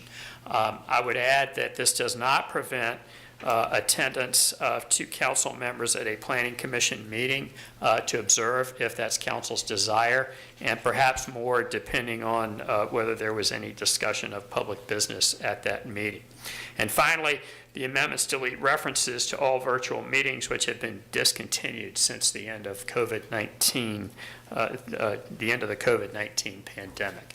And before I ask if there are any questions, I do want to take a moment and thank the city clerk, Ms. Keena Thomas, for her assistance with this effort. Thank you. Thank you. Any questions or comments on this? Well, I'm probably still alone on it, but I'll still just state, I think the change to the public hearings with the Planning Commission is a mistake. Perhaps it won't matter too much since there's likely to be far fewer public hearings in the future. And I would just note we got an email from former chair of the Planning Commission, Lyle Sully Yates, earlier today, where he expressed that he thought the way we had been doing public hearings helped him, and he thought the Planning Commission as a whole, understand where we were at, get to better decisions, and not create information and communication gaps in between meetings. So I'll just state for the record that's still where I am. And there may be concern about some of the other language, and it's difficult because a lot of it is at the discretion of the mayor, but my full expectations. If you have someone come to me saying hell or some minor profanity, like, it would be completely inappropriate to deny their free speech rights and kick them out.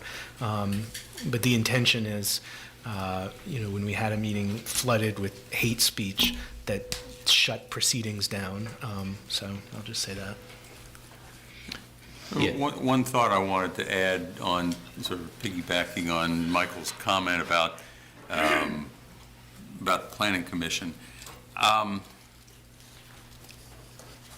The big problem, I think, that we've had just in the last year or so has been the number of times that we've had to go back and forth between the Planning Commission and the City Council because of some procedural minor glitch of some sort, or because often there would be some change in the proffers that were being made between the Planning Commission and the Council.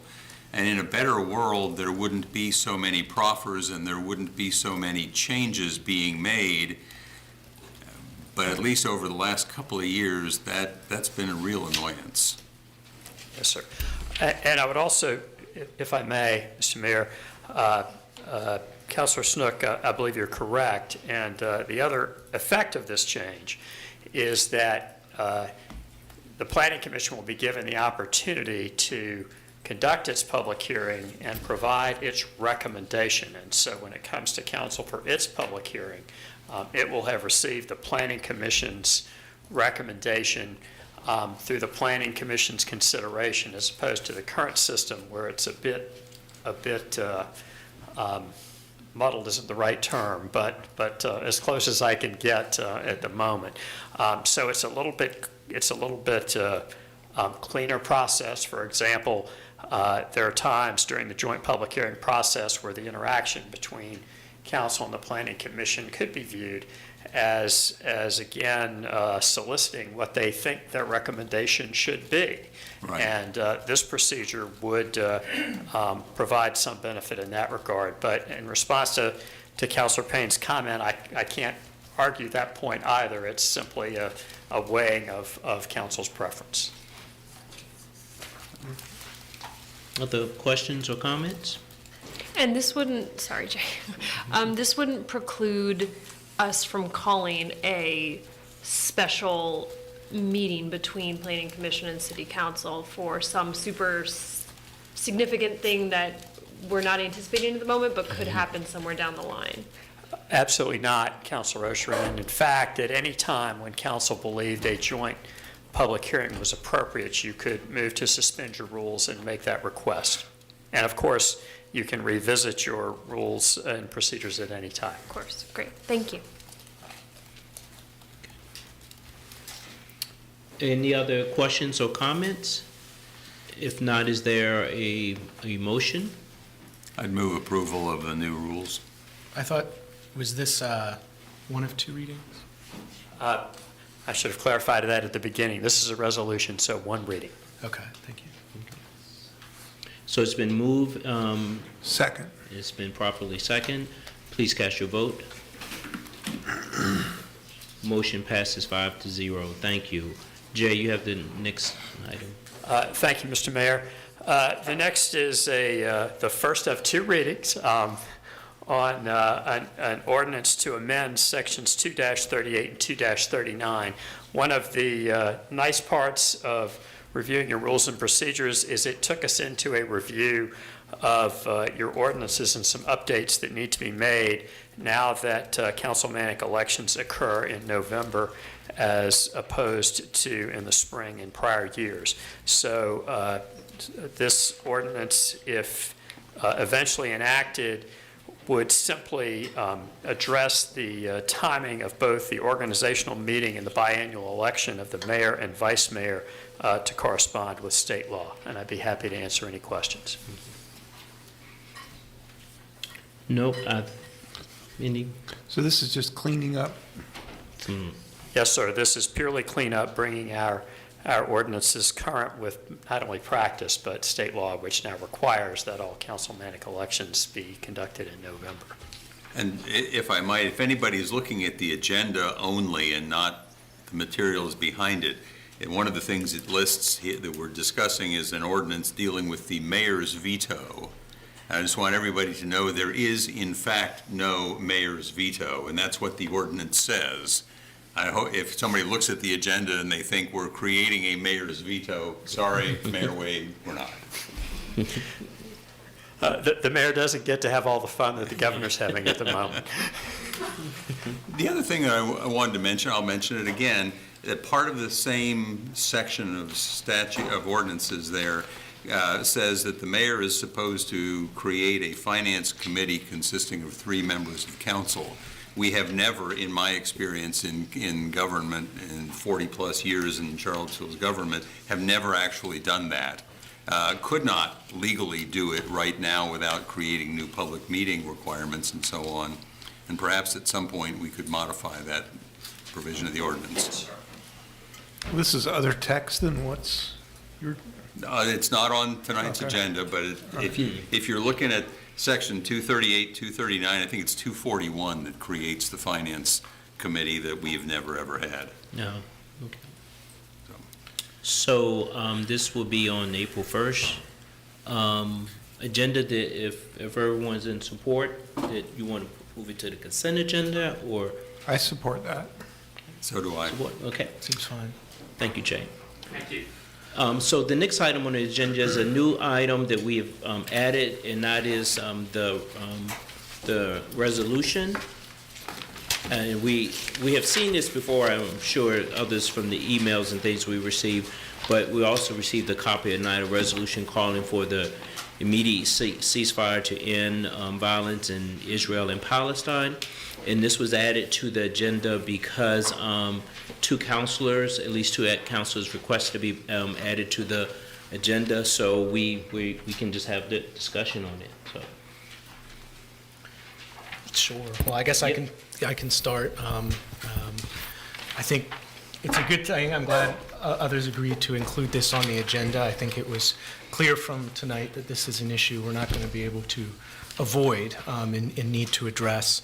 I'll just provide my perspective first on the merits of a resolution. As many of the speakers we heard from tonight said, on October 7th, there was a horrific attack that killed many innocent people. And I come from the perspective that all life is of equal value, and that was a horrific, senseless loss. It's also true that, and this is from reporting in the New York Times and NPR, that at least 30,000 Palestinians have lost their lives, over 10,000 of them children. In the New York Times a few weeks ago, they had reporting that if the war continued for another 6 months, an additional 85,000 people could lose their lives. And on the front page of the New York Times just this morning, there was a report by experts saying that a famine in northern Gaza was imminent and that 1.1 million individuals were in immediate risk of famine. So I think it is entirely appropriate for us to take a stand against the loss of innocent civilian lives on all sides. And I think doing this is also an acknowledgement that, like any war, it brings out the worst of human nature, and that since this conflict, we've not only seen a loss of life, we've seen a rise across the world and in our own country of both Islamophobia and anti-Semitism. I'll say this is an action that is coming from a groundswell of local support. We have a petition that's been endorsed by thousands of people who live in our community, and also former mayor, former vice mayor, multiple former councilors, a former state delegate. This is coming in recent days. Chuck Schumer, as Senate leader, has called on Netanyahu to step down because he considered him a barrier to any kind of peace and end to the conflict. So I think this is entirely within the mainstream of our community. And finally, I'll say to the question of, is it appropriate for City Council to adopt a resolution? I think that it absolutely is, because part of our role as elected leaders is leading on important national issues. And these national issues, we could try to avoid them, but they're always going to come to our doorstep because they're part of our country. And our foreign policy directly impacts the lives of hundreds of millions, if not billions, of people across the world. And as American citizens and elected officials, that's just a reality we'll never be able to get around. As others has mentioned, we've passed resolutions in the past calling on the end of apartheid in South Africa, opposing Trump's policy vis-a-vis Iran, and ending the Iran nuclear agreement. We've supported resolutions in the past against the Iraq war, and we have a very small voice, but it's still a voice, and it's one small action as part of a major collective action to try to shift what our policy is. And so I think it's entirely appropriate and why I'm supportive of the resolution. And I'll finally just say, no matter what decision we make, this is a refugee resettlement community. We have many community members who have family members in the West Bank and Gaza and Lebanon and Israel. There are many people whose families are directly impacted by this conflict, and on all sides, for all loss of innocent life. My heart goes out to all those community members, because it's a horror that I can't understand, and I hope that we never have to. Let me say,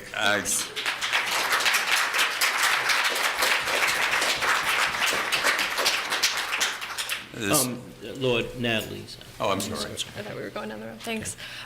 Good evening. Thank you all for coming tonight and taking the time to write to City Council, gather signatures, and speak up.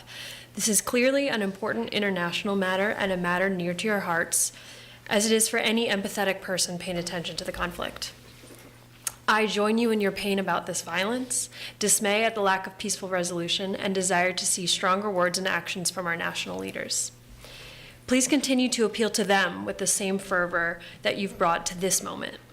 We are here as leaders for the city of Charlottesville, tasked with making plans for affordable housing, bike lanes, and quality schools. It is important for us to listen to our diverse community, amplify your voices, and use our positions to push for broader change. I hope we add our voice and our city to the call for peace. We can be one of the many. We must also acknowledge that the effects of what happens here in this chamber are limited, so we're not done here tonight. I encourage you to expend the same efforts you've shown us to our national representatives. I will support a resolution for peace because I believe in it, and I believe that our community supports it. My colleagues and I have had several good faith discussions about this in the past few weeks, trying to sort out our place and role in the community when it comes to issues outside of city limits. We all care about our city, we all care about the world, and we all care about doing the right thing. Some think that means we should make a comment here. Some don't, but we all do care. So thank you again for your passion and your compassion.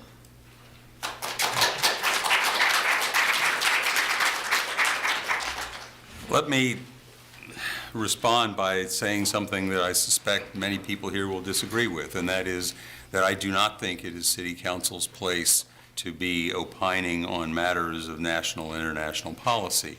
I've said that for probably 40 years that I've been involved in local affairs. It's not a new position with me. It's not simply because of this issue one way or the other. Council has occasionally done so in any event. Sometimes, and a couple of the times that I've actually agreed with Council's decision to do it, one vote that I cast myself was when we were recommending, when we were establishing a city policy of divestment. For example, from originally it was companies that were involved in South Africa, companies that were involved in the production of guns and weapons. It was a vote that I think I was a part of. Companies that were, there's one other divestment issue that's not coming to mind right away. The important distinction is that those were cases where we were saying we are taking a position on what we will do. It's not merely what we want somebody else to do. I want a lot of things to happen out there that I don't think are appropriate for me as a counselor to be opining about, that I have written individual letters to individual senators. I frankly don't waste my stamp on our representative, But I've written to the senators and expressed views that probably many of you would have some sympathy with. But I say, first of all, the electorate did not vote for us because of our views on foreign policy.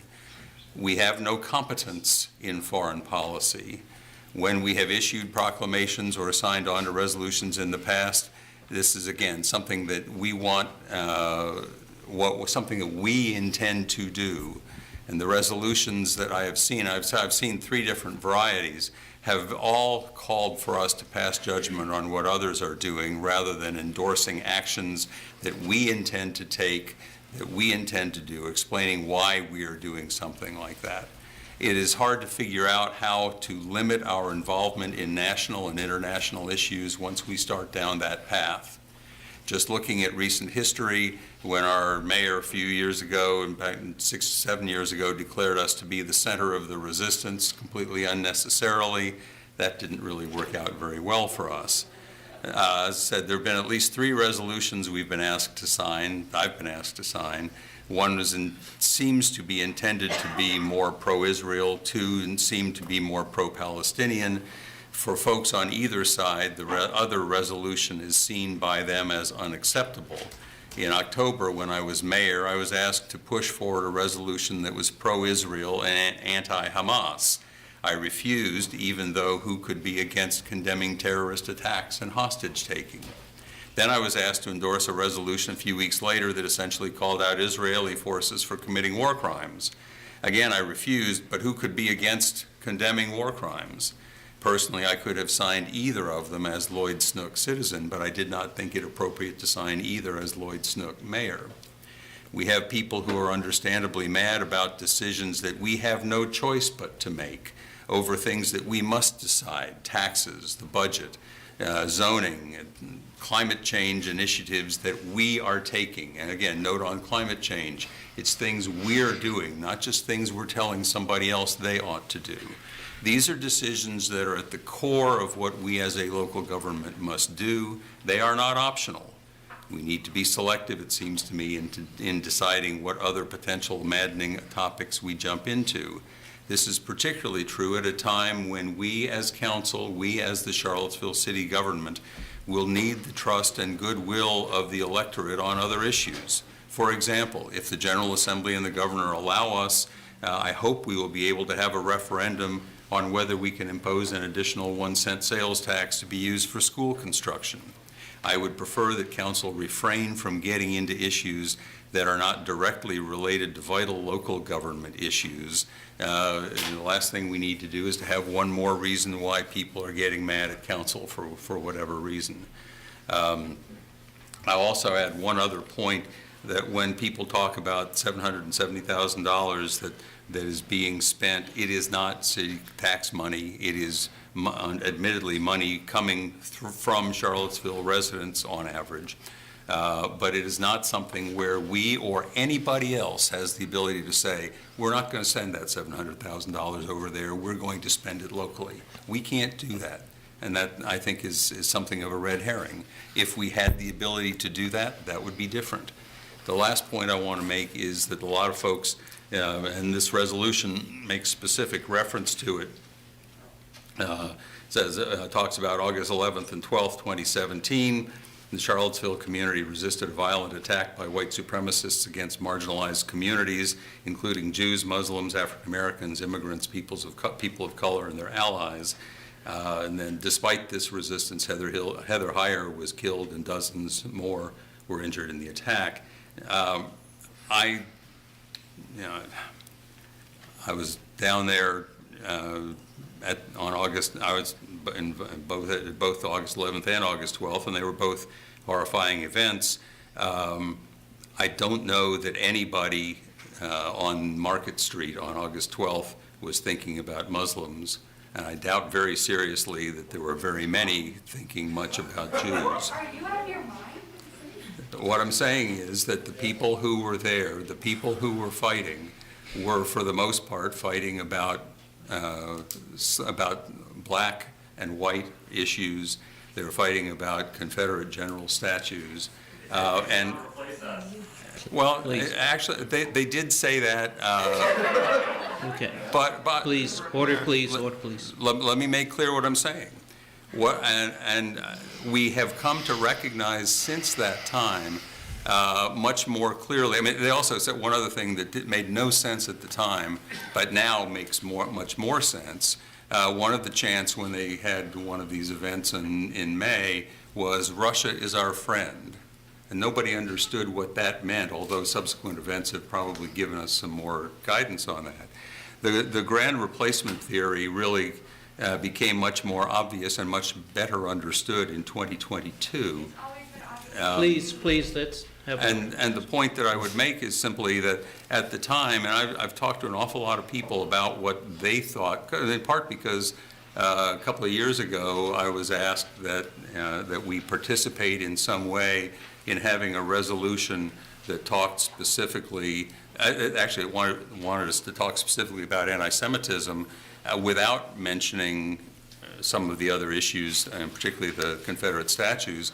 And I found myself in the middle of a lot of strife and pushback between folks on the one hand who said it was always only about the statues, and folks on the other hand who said it was always the anti-Semitism as well.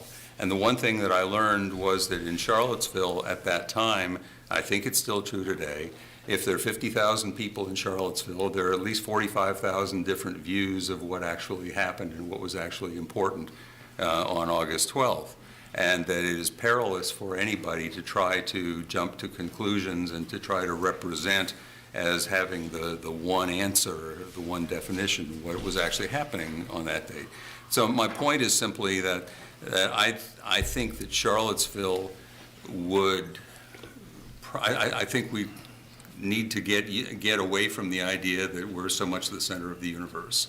And that there are things that happen in Charlottesville that people, and that there are attitudes that people have in Charlottesville that aren't necessarily shared around the world, and that they don't necessarily look to Charlottesville for guidance. And that I don't buy that as a reason for us to do something that people are looking to Charlottesville specifically. Anyway, all of that is to say, I am a believer and have been for a very long time in the modesty of local government, and that we recognize what we do and what we are required to do, and that we try to make sure that we do it and do it well. And this is not part of what we are required to do. The fact that a California court decided that it was a matter of public policy that local governments should be expressing the views of their people, notwithstanding, I don't see that as why any of us was elected to council. So I am not in favor of the resolution because I don't want council to be starting down that path, not because of any lack of sympathy with the various arguments made. Brian? Yes, I've sat with this pretty intently for, 2 weeks or so, and have spoken to my colleagues and spoken to friends in the community, and read all of the emails that I've received, and I've found it sort of difficult to make a choice on this. I have to come down to distinguishing between my own views as a person, my own personal views, which obviously inform what I do as a city councilor, and the role that I have in this seat, and what I think is appropriate for me to be doing as a person elected to sit in this seat. I can appreciate how others feel differently about that. For myself, as I've thought about this and what I think is appropriate for me in this role to be doing as a representative of Charlottesville, I don't feel it's appropriate for me to support a resolution like this. I certainly, much of the content of this, I is hard to disagree with. I think, though, that even tonight, in some of the commentary that was made, and the anger and the understandable anger and the real pain that people are feeling, I certainly did not feel like I had the wisdom to be able to suss out what a notion as large as genocide here in these chambers here tonight. I respect and honor everyone here who feels the way you feel. I do. I respect and honor that. I will say that for what it's worth, it might not be worth much, but I don't really have a sense. It's difficult for me, just to be honest, it's difficult for me to judge, and it's challenging as an elected official to be able to decide some things you just have to go with because you think they're right, and your sort of philosophical commitments. Some things are a matter of, well, what does the community have to say, and what is sort of the, and we face that, frankly, I face that with the zoning issue, and not comparing these at all, but just trying to give a sense of the way I think about things. On the one hand, my values and what I've been clear about ever since I stepped into wanting to run for public office. On the other hand, what is the community having to say? And I mean this with all sincerity. I don't mean this as just a throwaway point. I do honor people's opinion here tonight. With that said, I don't know what this community really feels. And I understand people here think that they do, and people here are confident that they know that. I'm not. I'm glad that you have that level of confidence, but I don't. I think that doing this, as well intended as it is, will create more friction in this community, not less. I don't see how I appreciate the sort of idea about connecting this to the Biden administration and all of that. I don't know that, again, that's my job, and I feel like they're going to figure this out at some point soon anyway. I really respect what Senator Schumer said the other day. The final thing that I'll say is this, I'm sorry? Please, sir, let's have order, please. Okay. The final thing that I'll say is people bring up August 2017. Again, I honor the people that were there and the views they have of that whole event. I take from it kind of a different perspective, and I guess it's the perspective of a dad. I want to protect Charlottesville. It doesn't mean that I won't stand up for something that I think is right, but if it's something that I feel like is optional, I don't want Charlottesville to be in the sort of headlines. We've been in the headlines. I want us to be protected. Thank you all, and over the past probably couple of weeks on this, we've received literally hundreds, if not 1,000 emails on this, and I have scanned them all, haven't read every word of each one of them, and I've expressed my position on this many times to individuals in the gym, in the grocery store, out in the street, that I felt like I was elected to Charlottesville City Council to be hyper-focused on local issues, for the deeply affordable housing, for the clean environment. I would love to see this type of support for the 3 shootings that we had in our community a few weeks ago, for the unhoused that we have right here on the downtown mall. I would love to see this type of input. So please, sir, let's have order. So that's my position. I really do appreciate all of the input that we have received, and that's kind of my position on it. Any other comments? I would just say, I care enough to vote the way that I personally believe is the morally correct way in my own beliefs to vote. And for that reason, I would move a resolution calling for an immediate ceasefire and an end to violence in Israel and Palestine based on the text that's in our published agenda packet. And I would just note, it's similar to a resolution that Harrisonburg, Virginia recently unanimously passed. It's calling just for peace and a ceasefire on both sides, and that it is communicating the position of city council's elected officials to our statewide elected officials, our senators and representatives who do have direct control over our foreign policy. Thank you. So there's been a motion, and it needs to be properly seconded. I'm sorry, what was the motion? There's a resolution in our online agenda packet, so move a resolution calling for an immediate ceasefire and an end to violence in Israel and Palestine, and it's the text that's in the published agenda. Which is slightly different than this. I did not see this. I second. Okay. Did you want, so we're into discussion now? So we're moving properly. If I could just add, I added it once you all adjusted the agenda today, and I used the text that was in Councilor Ostrin's earlier email. Is that different from what was handed to us? Slightly. It's a little more like the Harrisonburg resolution. Which doesn't help me much. But It's in the email from earlier. Can it be read? Yeah, I'd be. Which one are you proposing? The, We can read the it. published one, yeah, we'd be happy to read it. Well, what are the differences? I mean, All right.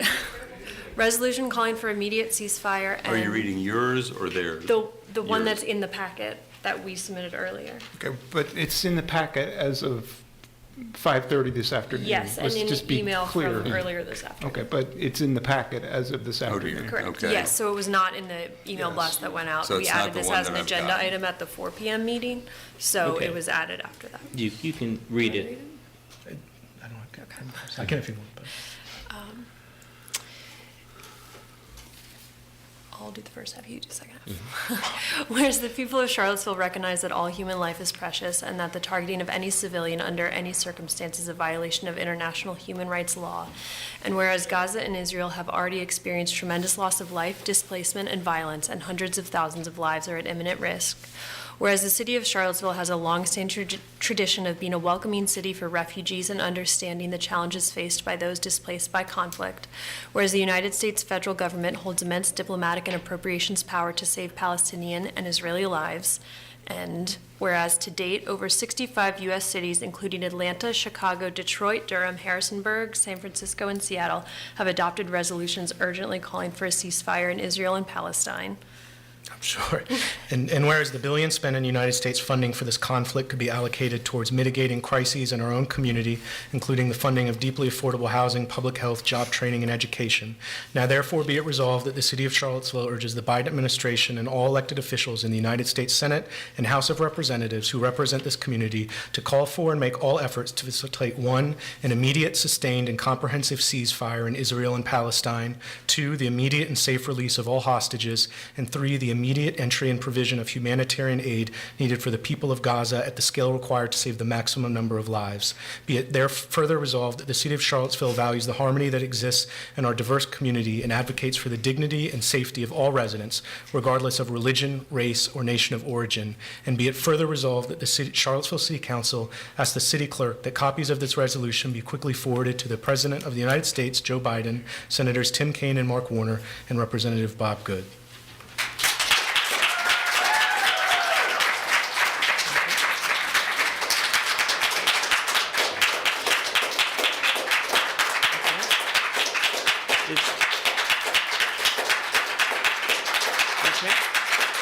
It's been moved and properly second, so we can cast our vote, please. Coward. The next item on the agenda is other business, please. Is other business, is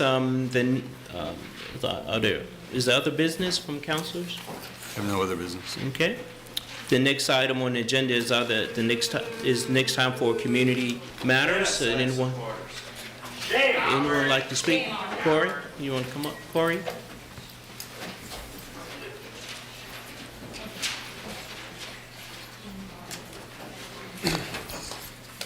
Good evening, Mayor Wade, City Council, and Mr. Sanders. My name is Corey Demchak, and I am the Executive Director of the Albemarle Housing Improvement Program, more commonly referred to as AHIP. I'm here this evening to ask you to provide operation support to AHIP in the FY25 through the HOPS funding process. Earlier this evening, you heard the first reading of a resolution recommending HOPS funding to some nonprofits in our community that do amazing work. But there are a lot of nonprofits who operate in the city that were not recommended for funding this year, and AHIP is one of those organizations. Since 1976, AHIP has been providing rehab and repair services to the residents of Albemarle County, and in 1995, AHIP expanded our services to include the city of Charlottesville after the Charlottesville Housing Improvement Program ceased operations, and we have been operating in Charlottesville ever since. AHIP is the only nonprofit organization in Charlottesville maintaining and improving the existing affordable housing stock year-round on the scale and scope that we do. Thanks in part to the city's support, AHIP has served 29 city households through the third quarter of the current fiscal year. We have completed comprehensive rehabilitation projects for 7 homeowners, average cost of $30,000 per project, and we have completed emergency repair projects for 22 homeowners at an average cost of $4,900 per project. The 29 households served by AHIP this fiscal year are home to 54 city residents, 12 children under the age of 18, 24 senior citizens, and 17 individuals with disabilities. The average household income of our clients in the city this fiscal year is $36,490, or approximately 40% of the area median income. With 3 months remaining in the fiscal year, we plan on improving those numbers, but as Anthony Warren mentioned earlier this evening during his resolution regarding the Beacon Hill Commercial Kitchen Project, construction is sometimes fraught with delays and change orders to budgets occur, and this is especially true with renovation projects. It's not always as clean cut as new construction.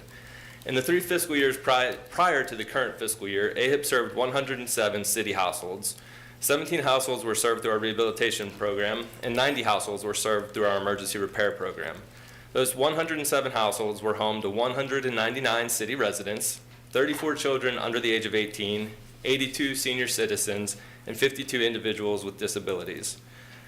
I urge you to continue supporting AHIP's work in funding our HOPS proposal for FY25 so we can continue providing services to city residents as we have been doing since 1995.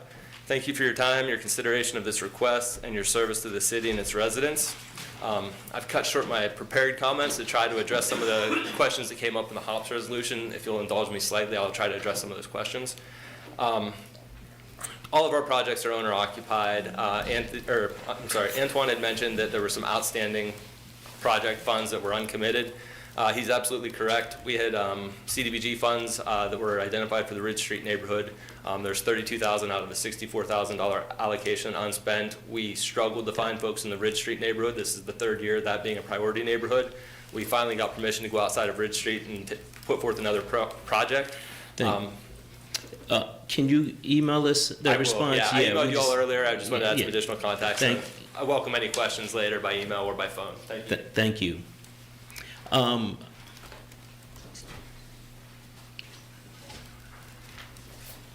It's actually just a question. I just wasn't sure how else to ask it. Is there a reason the attendees were not able to provide public comment on item number 17, the ceasefire resolution, the way that we were able to provide comment on the other 16 matters of the agenda?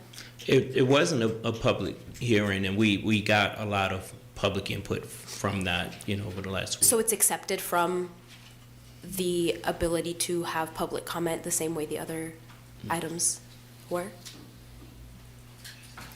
And I believe the items where we did have public hearings, there are legal requirements to hold a public hearing, which is why it was held. Okay. Not everything we consider has that legal requirement. Okay. So that's the reason there was a difference in the items. That's my question. Thank you.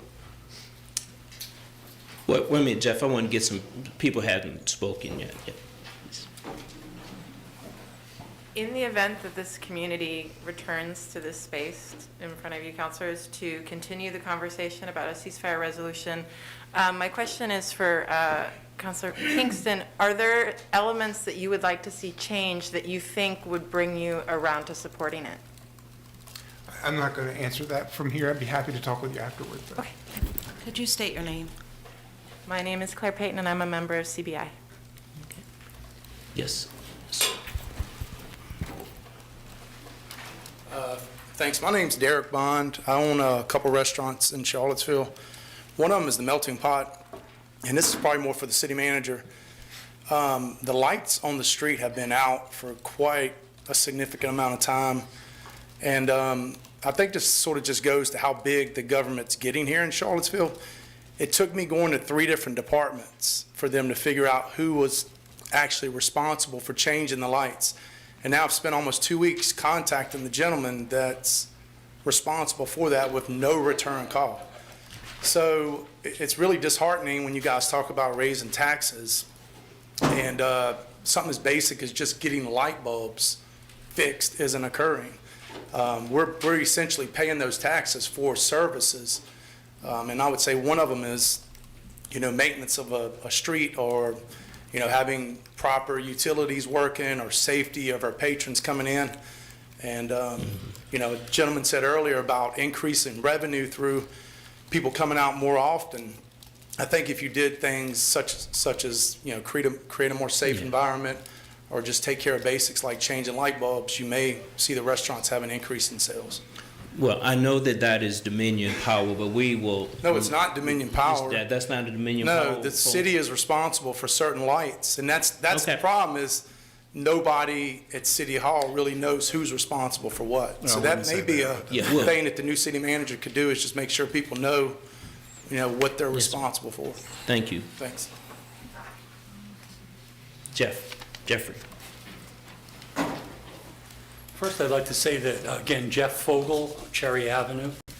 I'd like to say that what's happening in Gaza and the West Bank is the moral issue of our times. This is not an isolated question.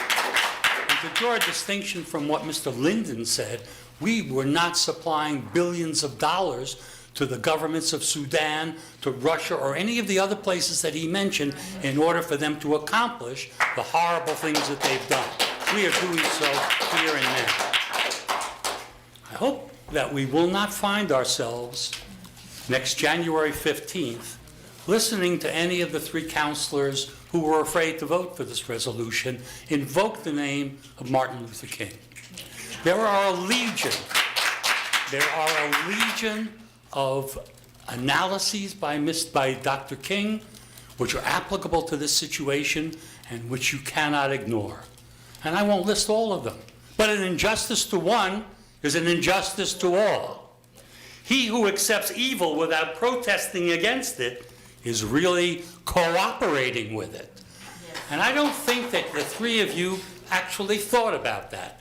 That in fact, by refusing to acknowledge the fact that everybody else in the world seems to acknowledge, including the UN, and only the United States to the contrary, that you are in fact accepting evil by not doing what you can do, regardless of where you are, in order to say something. Our government tells us, if you see something, say something. Well, that's what we're doing. And why aren't we getting the response from our government when we say something that you cannot refute? The second part of what I want to discuss briefly is, I think, the wrongful act that you engaged in tonight in passing the resolution presented by the city attorney to alter and modify the procedures of the council.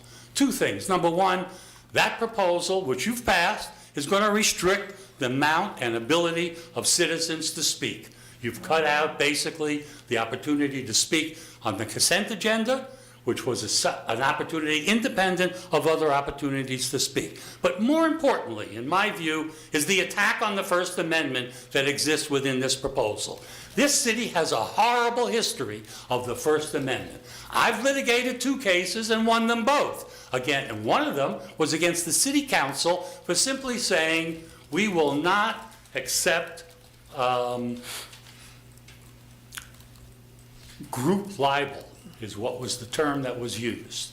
And despite the fact that a number of us came and spoke to the council and said, there is no such thing, it would violate the First Amendment, council unanimously passed it. Well, that didn't pass muster in federal court. And it didn't pass muster in a number of other occasions, for example, when I represented the panhandlers. And the other problem you have is that you have a city attorney who apparently does not know anything about the First Amendment. And I'm about to offer him an opportunity for a consultation with me about the First Amendment.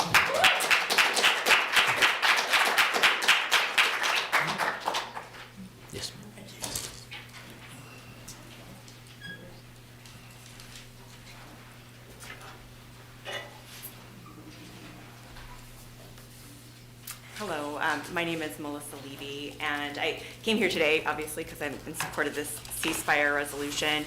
I'm Jewish, and I've been a member of Congregation Beth Israel and a resident of the Charlottesville community for the past 20 years. In fact, back in the day, I remember participating in a dialogue on race group with Mayor Wade. And I wanted to share just a piece of my remarks in response to the council's vote today, because part of why I'm here also, I mean, quite literally, is because my grandparents left Germany before leaving Germany stopped being an option for Jews, before Nazi Germany began its genocide of Jews. And I don't know much about the history, but I certainly wish that local governments had had something to say about Nazi Germany when the Holocaust was taking place. Thank you. Thank you.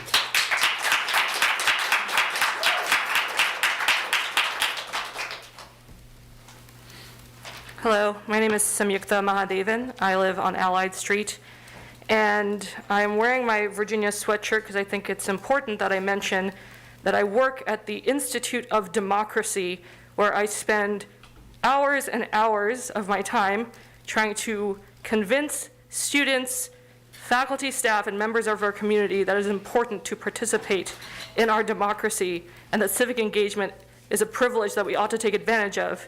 And more importantly, that we ought to engage with our local government, especially when our state and federal governments fail to represent our values. And I am profoundly disappointed that after all of this hard work, we come here today where so many people have expressed their support for the ceasefire resolution and given very important and valid reasons why it is important that Charlottesville take this stand, not just because of the Charlottesville of it all, but because of the humanity of it all. And I think it is incredibly cowardly for people who champion local government to not listen to the voices of the hundreds and thousands of people who have expressed their support for this. You ask us to show up when we care about something, and we did, and we will continue to. And I hope you are very aware that this sentiment is not going to go away just because 3 people decided it was not in their professional interests to take a stand on something that is so morally horrible that the support for the ceasefire will only grow, and the support for people like you who refuse to take a stand will only decrease.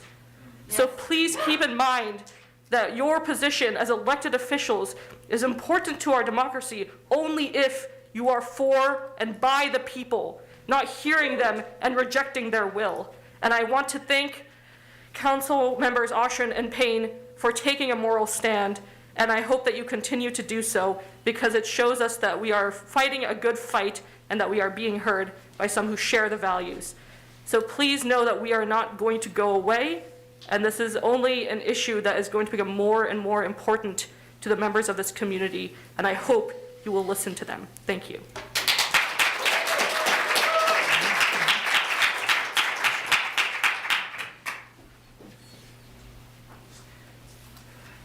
Hi, I'm David Walsh. I live at 137 Old Fifth Circle, and I just want to echo my profound disappointment and frustration with the vote taken by Councilmember Snook, Pinkston, and Mayor Wade. I got the distinct impression, listening to your remarks, that you view this as an issue that is ultimately a distraction that you don't really want to have to be dealing with, and that will eventually go away. I think this is a profound political mistake on your part, a profound political mistake. This is, like it or not, this is one of the defining issues of the entire election cycle in 2024. During this meeting, in fact, I was just reading in the New York Times, the headline came out that Donald Trump just said at a rally earlier today, or in an interview with Sebastian Gorka, that Jews who vote Democrat in 2024 show that they hate Israel and they hate their religion. Again, this was just said today. So this is not going to be an issue that's going to go away in this election cycle. I think that it is both damaging to your reputations at a local level, and the more oscillation and prevarication the Democratic Party displays on this issue, the worse the outcome will be, frankly, for our democracy in November. And thank you. Thank you.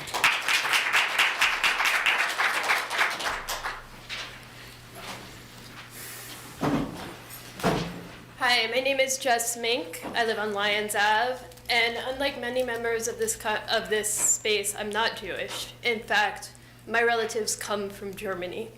My great-great-uncles, my great-great-aunts lived in Germany, in Nazi Germany, and they were complicit. They were silent when things were happening, and we have family stories about it that we all have to live with every day. And that's why I was there on August 12th, fighting against the white supremacists, obviously. And I've lived here, and I know the anger and the danger in the streets that you're afraid of, and you're trying to avoid it, but I'm also queer, and I read my history, and trying to avoid conflict, trying to hide from anger is not how you're safe. That's how you're hunted down. That's how your power is taken away. If we stand strong and we're clear as a community that we stand up for our rights and we don't allow any corner, that is how we keep our community safe, all of our community. So we can choose the path of cowardice, which will invite hate and danger, or we can stand up for what's right, and believe in each other and know that we will drive anyone out of town who's going to harm us. Yes. Thank you.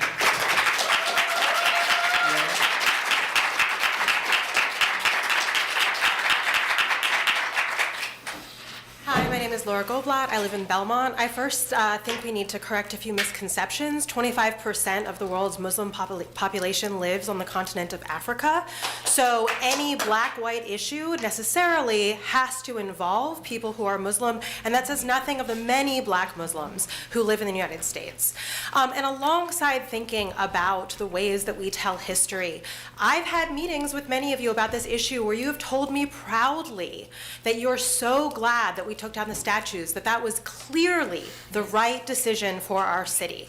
And it brought controversy. But unfortunately, doing the right thing is not easy. And the fact that we can so easily vote while people are actually starving to death because the Israeli army, with our money and our guns and our bombs, is killing them and holding off aid, that we're dropping food that actually ends up turning into a bomb and killing people, and that we can act like this doesn't affect us, is profoundly misleading. And I say this as a commissioner on the Charlottesville Redevelopment and Housing Authority Board, where I have served for 5 years as a member of the Charlottesville Low-Income Housing Coalition, where I've had meetings with many of you where you were not where you are now on zoning, and you had to listen to constituents' voices, many of them low-income people, many of them refugees who typically get ignored. And what I am telling you now is that we will be back. This fight is not over. And Councillor Snook, I heard that you're in favor of a divestment resolution, and we would be very happy to vote.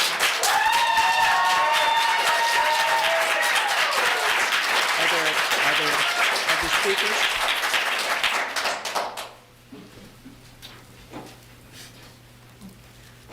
In my 7th grade Virginia civics class, we were taught that the local government is where we can make the most impact as people, as constituents, as citizens. I grew up in Southwest Virginia, where time and time again in the Virginia 9 and my local representatives, we were not listened to, and bills against my interest and the interest of many of my friends and faculty and fellow students were disregarded. I came to the University of Virginia a few years ago, and I was hopeful. I got involved with political activism. I walked over 80 miles for you, Mr. Pinkston, and I was at the party where you announced, where you gave your victory speech. And I can tell you right now that, there's a large group of us who are we do a lot of the door-to-door activism for Get Out the Vote. Many of you, we will not be getting out the vote for in the future. That's right. I came to Charlottesville with hope that I could be a small part of some change in the world through my city, but all of that has been lost. I'm deeply ashamed of the City Council tonight, and I hope you will reconsider this at a further time, because we will be back. Thank you. Anyone else like to speak?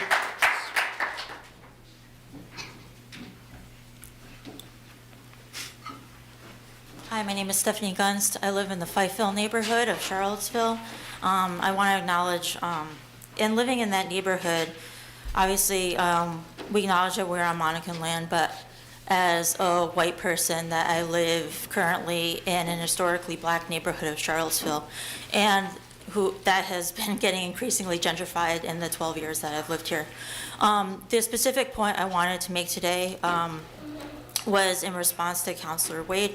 And the way I interpreted some of your comments on the ceasefire resolution, and to be clear, I support the ceasefire resolution. I'm one of the signatories on that resolution, that somehow like a global issue is not relevant to local issues. And I would like to invite the idea of flipping that around and think again that, that I care deeply about the gentrification of an historically black neighborhood in town.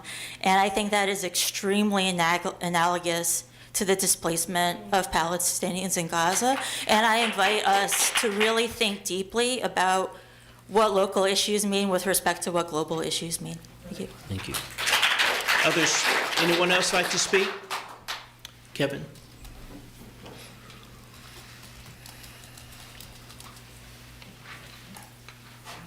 I'm Kevin Cox. And Used to coming up here. Okay. Hey, no, you stay there, but. I live on Fairway Avenue in town, walk a lot. My wife is visually impaired. She'd like to be able to get around freely. The VO scooters are continuing to be a problem. They're routinely left on curb ramps, blocking sidewalks, and it doesn't have to be this way. Recently, VO, I think, has taken some action because of complaints from city residents. And I'll tell you, I think there has been an improvement in the behavior of the riders. We're seeing fewer and fewer of them. I know particular locations where there was a real problem, and there isn't now, and complaints were filed. So that's encouraging. It shows that VO does have some impact on their riders' behavior. Now, the problem now is not just the riders, but it's VO. VO is supposed to pick those improperly parked scooters and e-bikes up within 1 hour. Sometimes they stay there for days, okay? I know there's one down on Water Street right now that's been there for several hours in the middle of the sidewalk. They're not getting picked up. The city has the power to fine VO $100 every time they don't pick up a scooter within 1 hour of it being reported. That fine's never been enforced. It's not been levied one time. Levy that fine a few times, and I'll bet you VO finds a way to keep those scooters off the ramps. And then take the money and dedicate it to more scooter parking spaces. Thank you. Thank you. Thank you. Does anyone else like to speak?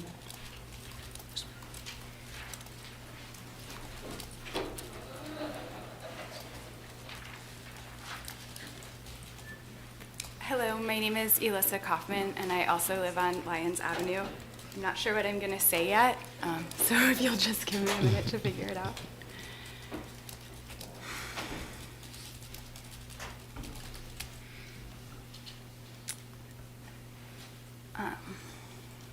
Yeah, so I'm Jewish, and I think that one thing that I learned from being Jewish is that it's really important,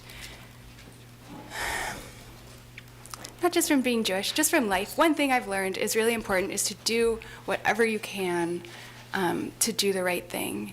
And I heard some of you today say that you might personally know that this is the right thing to do, but you're not doing it.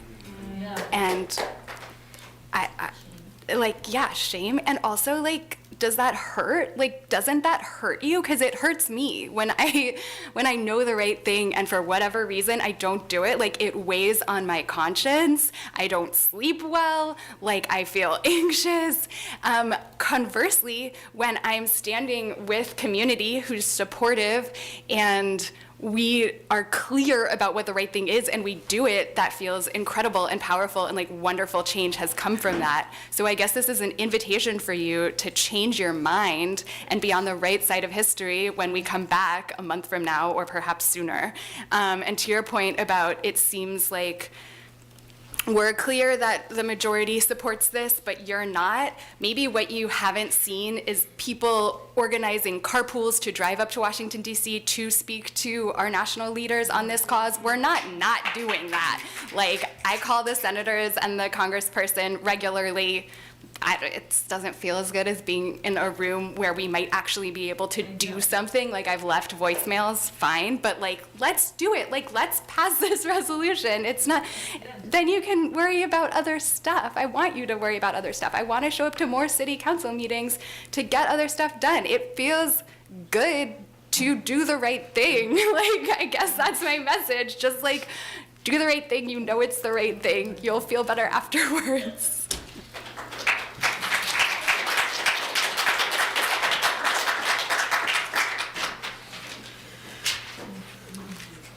Hello, Mayor Wade, Councilors Pinkston, Snook, Payne, and Oshrin. Thanks for having me up here. My name is Kareem Habab. I live at 500 West Main Street.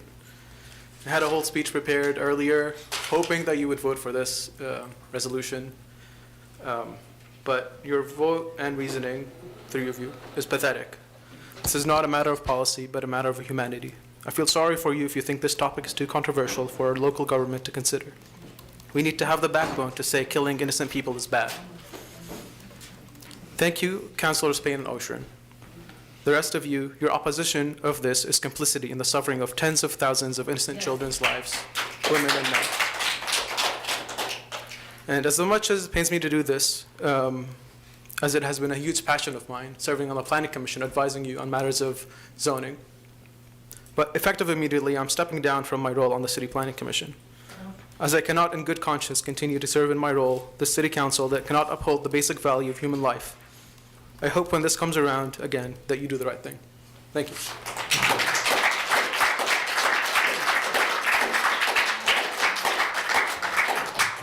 I want to make sure people that haven't, I don't think you spoke yet, sir.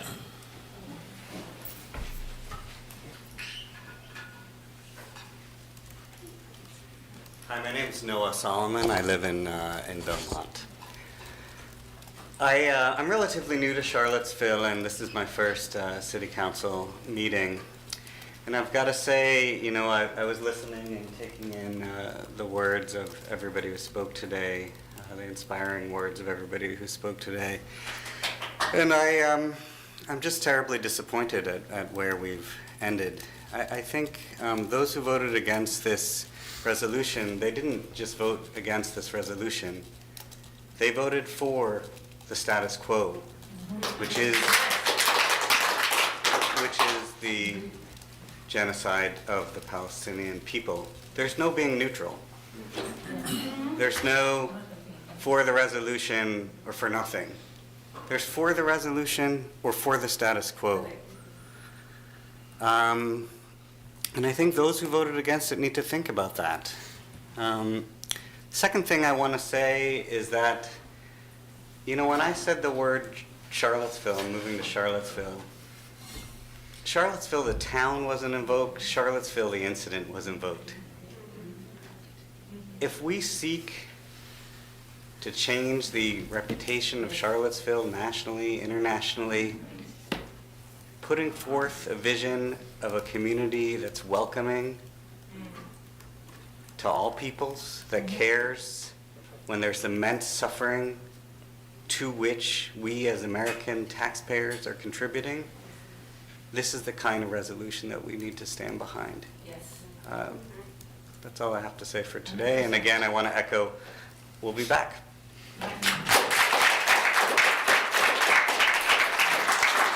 Would anyone else like to speak?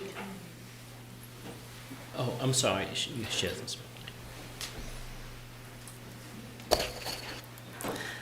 My name is Zoe Krylova, and I'm a county resident. I work in Charlottesville, however, and it is the city I call home. I'm here to urge City Council to continue considering a ceasefire resolution. The community has spoken. Thousands of people have signed a petition of support. The majority of attendees tonight support a ceasefire resolution. And don't assume we haven't also fought for fair housing, gun safety, food security, and better infrastructure in Charlottesville. A call for peace in Israel and Palestine is a call for peace in our community. Those of us that have stared fascism in the face during the Summer of Hate 2017, absolutely we're standing for all people of color, as well as our Jewish brothers and sisters. A call for peace is a continued call for protection of Muslims, African Americans, Jewish, and indigenous populations. You want to protect our local community, then stand with it. Stand up for peace. We are all connected. You mentioned you are a father. I am a mother, and I call for protection of all children. Be a brave father. Adopt a ceasefire resolution so that your children know that you stand for peace and you did the work to secure a better world for them.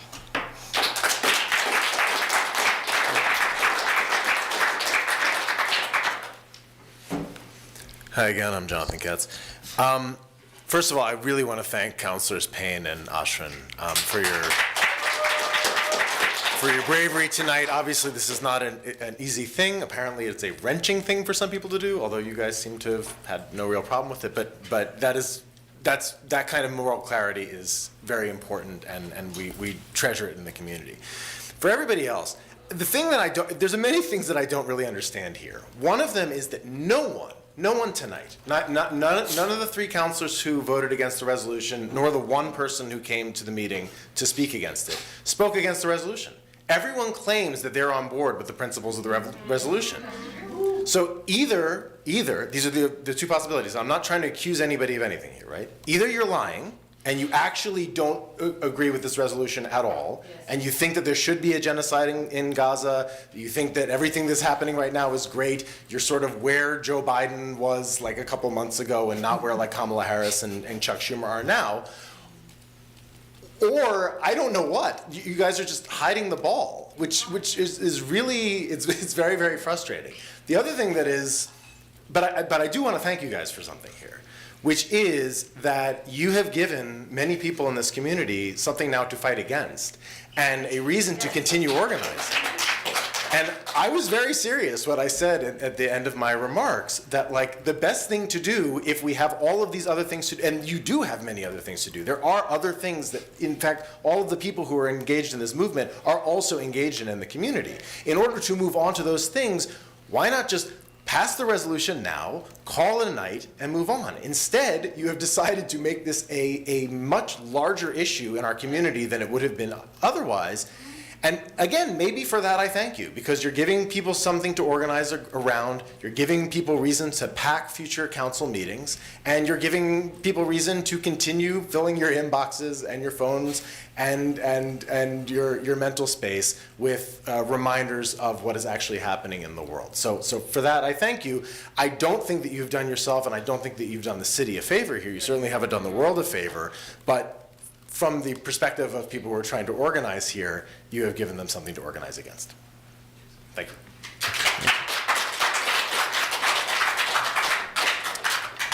Any other comments?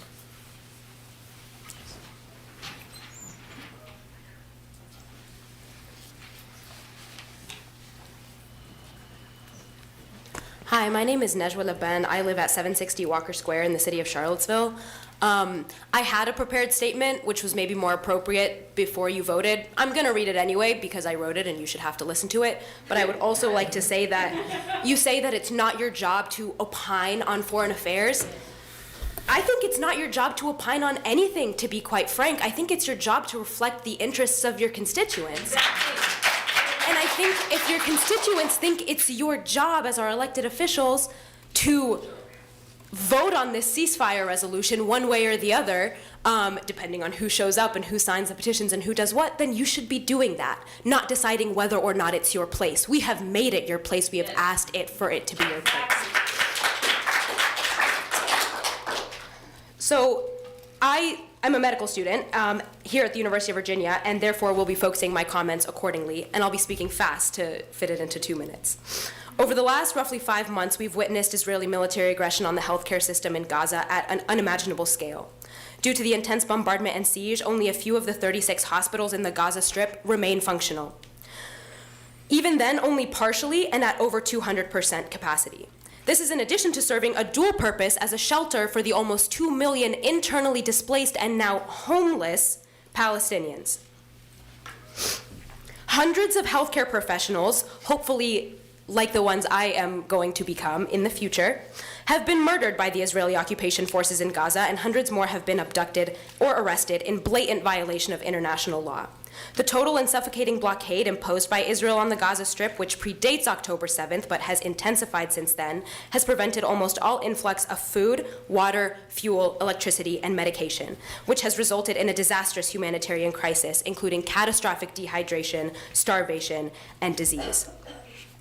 Additionally, it has meant that thousands of patients must undergo procedures without anesthesia. This includes women receiving C-sections and children receiving amputations. The lack of electricity and fuel has resulted in the preventable deaths of intensive care patients such as premature infants and kidney disease patients who are reliant on incubators. On average, over 10 Gazan children have lost one or both of their legs every single day since the start of the military aggression on Gaza. And this is all just the direct physical impact of the genocide. It is to say nothing of the psychological toll that this aggression will have on the population, which already suffers from alarmingly high rates of PTSD, depression, anxiety, and suicidal ideation. These are unimaginably catastrophic circumstances which are due entirely to the indiscriminate bombing and ground invasion of Gaza and exacerbated by the suffocating blockade preventing the entry of life-saving aid. I think it's all of our responsibility to advocate for an end to this genocide, and so I urge you to approve the ceasefire resolution when we bring it up again and again. And to address your point, Mr. Pinkston, we are always in the headlines, so for once, let's be in the headlines for a good reason. Thank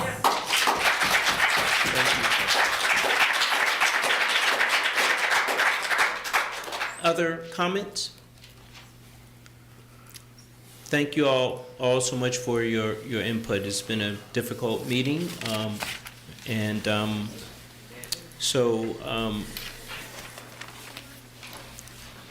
Any other comments? There being no other matters, we stand adjourned. Thank you.